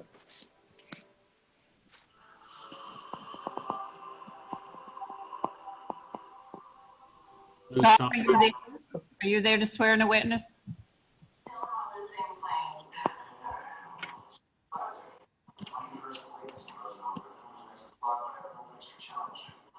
think we lost Tom again. I'm here. Oh, you're here? No, Paul. Our Paul. attorney dropped off. He's got dialed. You got to unmute yourself, Tom.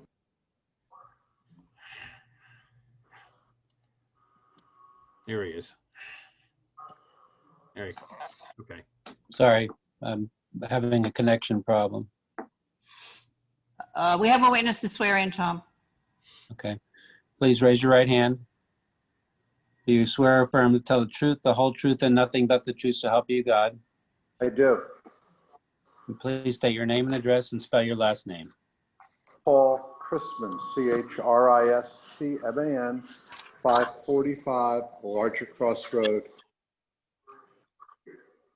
Thank you, Mr. Chrisman. Please go ahead. So I've been a resident of Bedminster on Larger Cross Road for 34 years. I am very, very familiar with the site. I get my wife a Dunkin' Donuts coffee Monday through Thursday every week. And I also go to Quick Check across the street to get a New York Post. And I take my life in my hands each day when I try to pull and go out left to go over to the Shell station. But I go there for a number of reasons, for my coffee, but more so. Do you have a question? Do you have a question for the engineer? Yes, I do. Okay.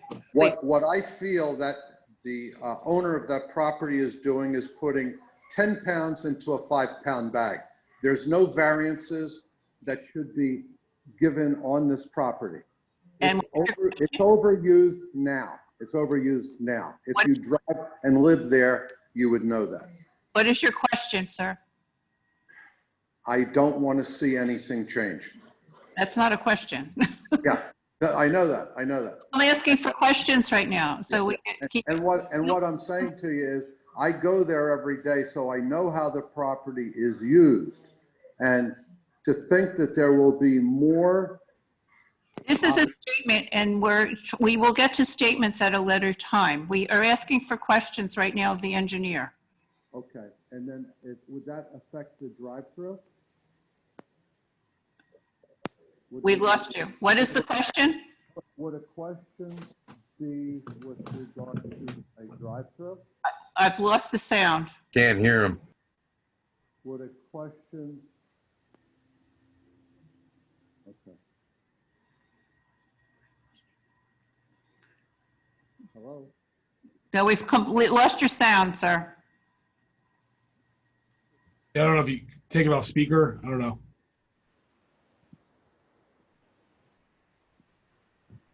Slowly faded away. Maybe we can come back to him if he has the question. Do we have anybody else, Janine? I have a question. Yes. You have to- James Please. Carter. Okay. Sir, please raise your right hand. Thank you. Please raise your right hand. Do you swear or affirm to tell the truth, the whole truth, and nothing but the truth to help you God? Yes, I do. And please state your name, spell your last name, and give us your address. My name is James Carter, Carter. I live at 1195 Lamington Road, Bedminster. Your question. Thank Okay, I've lived here 30 years, so I'm very familiar with the site. First off, will the site allow access to trucks and large trailers? Good question. So the fueling operations are designed for passenger vehicles only. There will not be high-speed diesel to service trucks. That's not what we're going to be having. Low flow diesel, which is a green option compared to a lot of the other fuels that are available. Obviously, we have clean diesel on a lot of cars. So the only reason there will be diesel there is for low flow. It will not be designed at a high rate to fuel up any sort of trucks or anything like that. So. Okay, well, I've been fueling my trucks there for 30 years. And the configuration that I see, I do not think I can get in there with my trailer now. you know, it wouldn't allow me to make the U-turn that it's going to be required because you don't have enough turning radius for me to make a turn to get in and out of there. And I currently can get in and out of that gas station on their diesel pumps. Yeah, I mean, it's not designed for trucks, like larger trucks. It's designed for passenger vehicles. Well, I have a passenger truck with a travel trailer that I fuel there on a regular basis. I can get in and out of there to fuel my travel trailer truck. I could not get in there now based on the configuration that you presented. It's not something I ran, so I can't say whether you can or cannot. So I can't. I also have a concern. Has there been any study about how close that tanker is sitting when he's fueling along 206? I mean, that is a very high prone accident area. You got a tanker sitting 10 feet off the road. That's not of any concern. I think both of those questions might be for the traffic engineer. Yeah, I've got a whole list of traffic concerns. So I didn't even start on those, but so I'll have to just save those for another day. Oh, well, no, that is a site engineering problem. So Mr. Henry, you heard it. You better answer it. Yeah, I'm not concerned that there's probably 10 or 15 feet of landscaping. There's trees on Route 206. I'm not concerned of cars hitting a tanker. It would be the same thing as if there was a tanker traveling on the road. I'm not concerned that a tanker is going to get hit fueling there. Also, the tanker, as I mentioned earlier, is going to be fueling during off-peak hours. So it's not of great concern. I mean, I've lived here, like I said, 30 years. I've seen numerous accidents at that intersection. So I know what occurs at that intersection. I've seen people killed at that intersection. I've seen I also know that that right-hand turning lane is problematic all by itself. And the fact that you're going to now dump more traffic onto Lamington Road, which is going to have to make a left-hand turn in order to exit, and you got people coming off of 206 going south, turning onto Lamington Road, T-boning these people. I see that as a major problem with your design. I think, again, this is either traffic questions, but I think narrowing of the very large driveway is an obvious traffic improvement. And our traffic engineer is going to get into that and get into the justifications. But I think the current open design where there's no curbing along 206, I don't think that's a safe situation. Okay. And early on, I just want to be clear. You showed us a graphic which showed the entry coming off of 206, and you made a statement that your scale was a little off, that it's really not quite as large at that entry. Did I hear that correctly? No, so we did a 3D model of the original design that was submitted to the board. After receiving comments from the planner and the engineer, we amended that, which was Exhibit A5, to address some of those comments. One of the requests of the board engineer was to narrow the driveway on Route 206 on the northerly entrance, and we narrowed that from 90 feet and change down to 35 feet, which I think is a significant improvement. Okay, that's all I have to ask. Thank you. Yeah. Mm-hmm. Anyone else, Janine? I have a question. Okay, please raise your right hand. Do you swear or affirm to tell the truth, the whole truth, and nothing but the truth to help you God? I do. Please state your name and address and spell your last name. Patricia Bellis, Bellis. I live at 1681 Lamington Road. Thank you. Please go ahead. I've also lived here quite a while.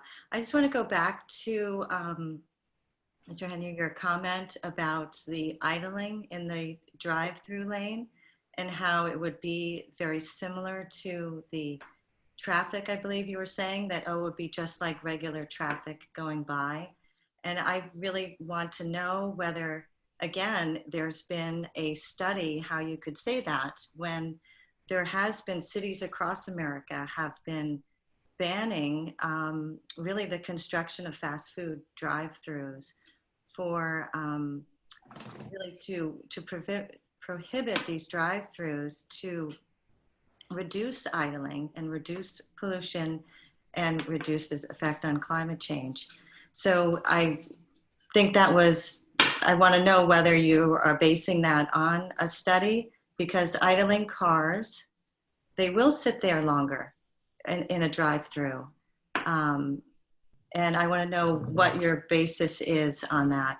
And also for the noise, I will tell you that I live 1.2 miles from the Shell station heading west. And as far as noise, I will agree with the neighbor who is closer to the Shell station. 1.2 miles, I can hear the train in Peapack, which is much further than the Shell station from my house, and we are quite a distance off the road as well. So I expect to be able to hear that drive-through at certain times also. But I am concerned about this drive-through and the effect of the idling and the noise. And do you have a study? I think it's really important. Do you have a study to base your comments on?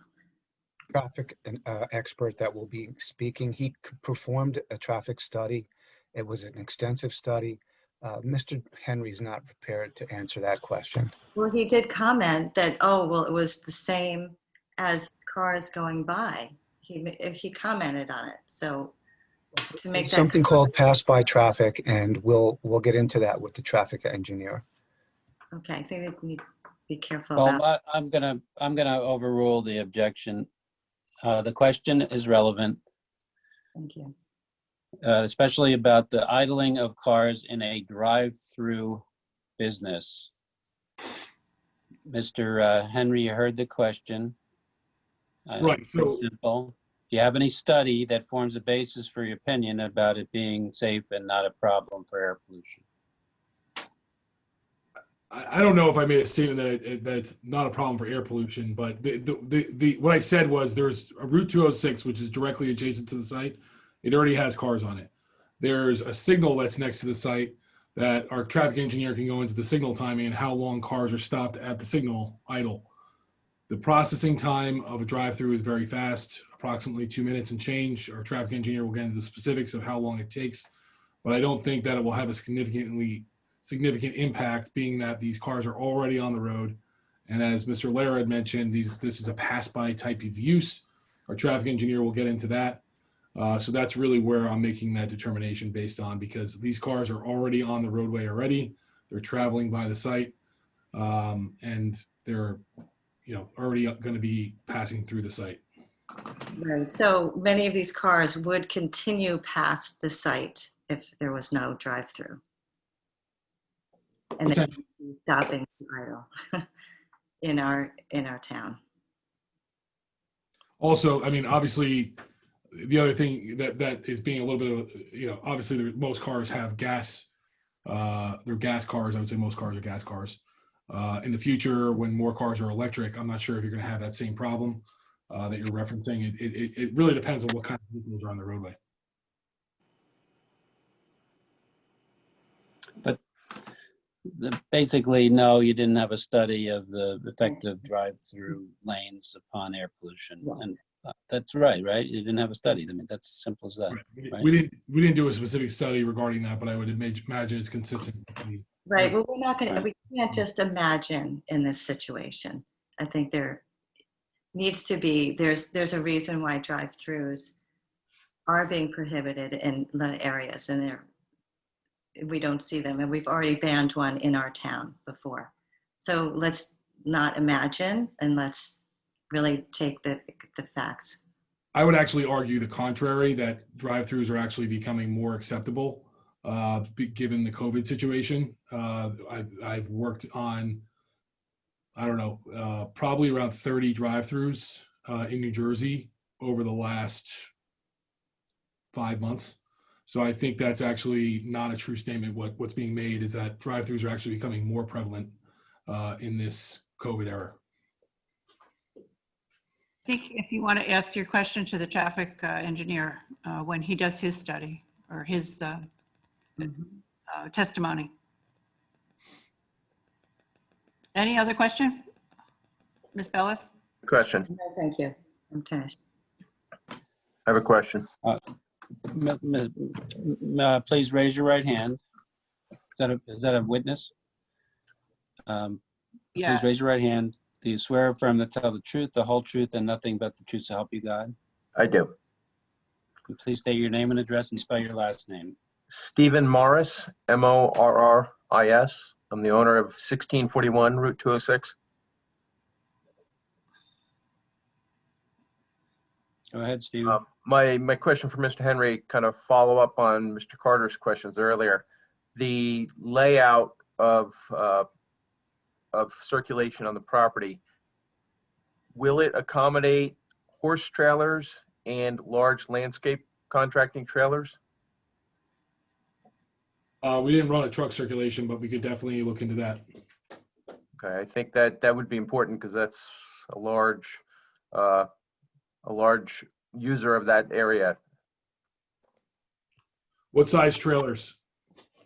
I would say you'd be looking at least 20-foot trailers, at least.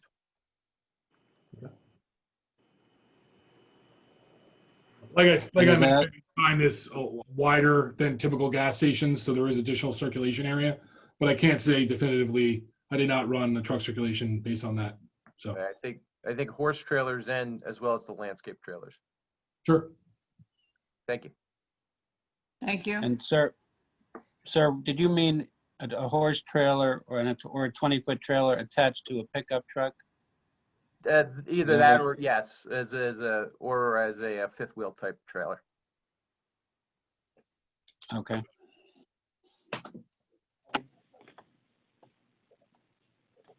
Anyone else? Janine, do you see anyone else? Not on the participants, and I'm trying to look at everyone's screens now, but no, I don't believe I see any more hands raised. Okay. Is anybody else? Raise your hand so she can see you. We have to. No? No.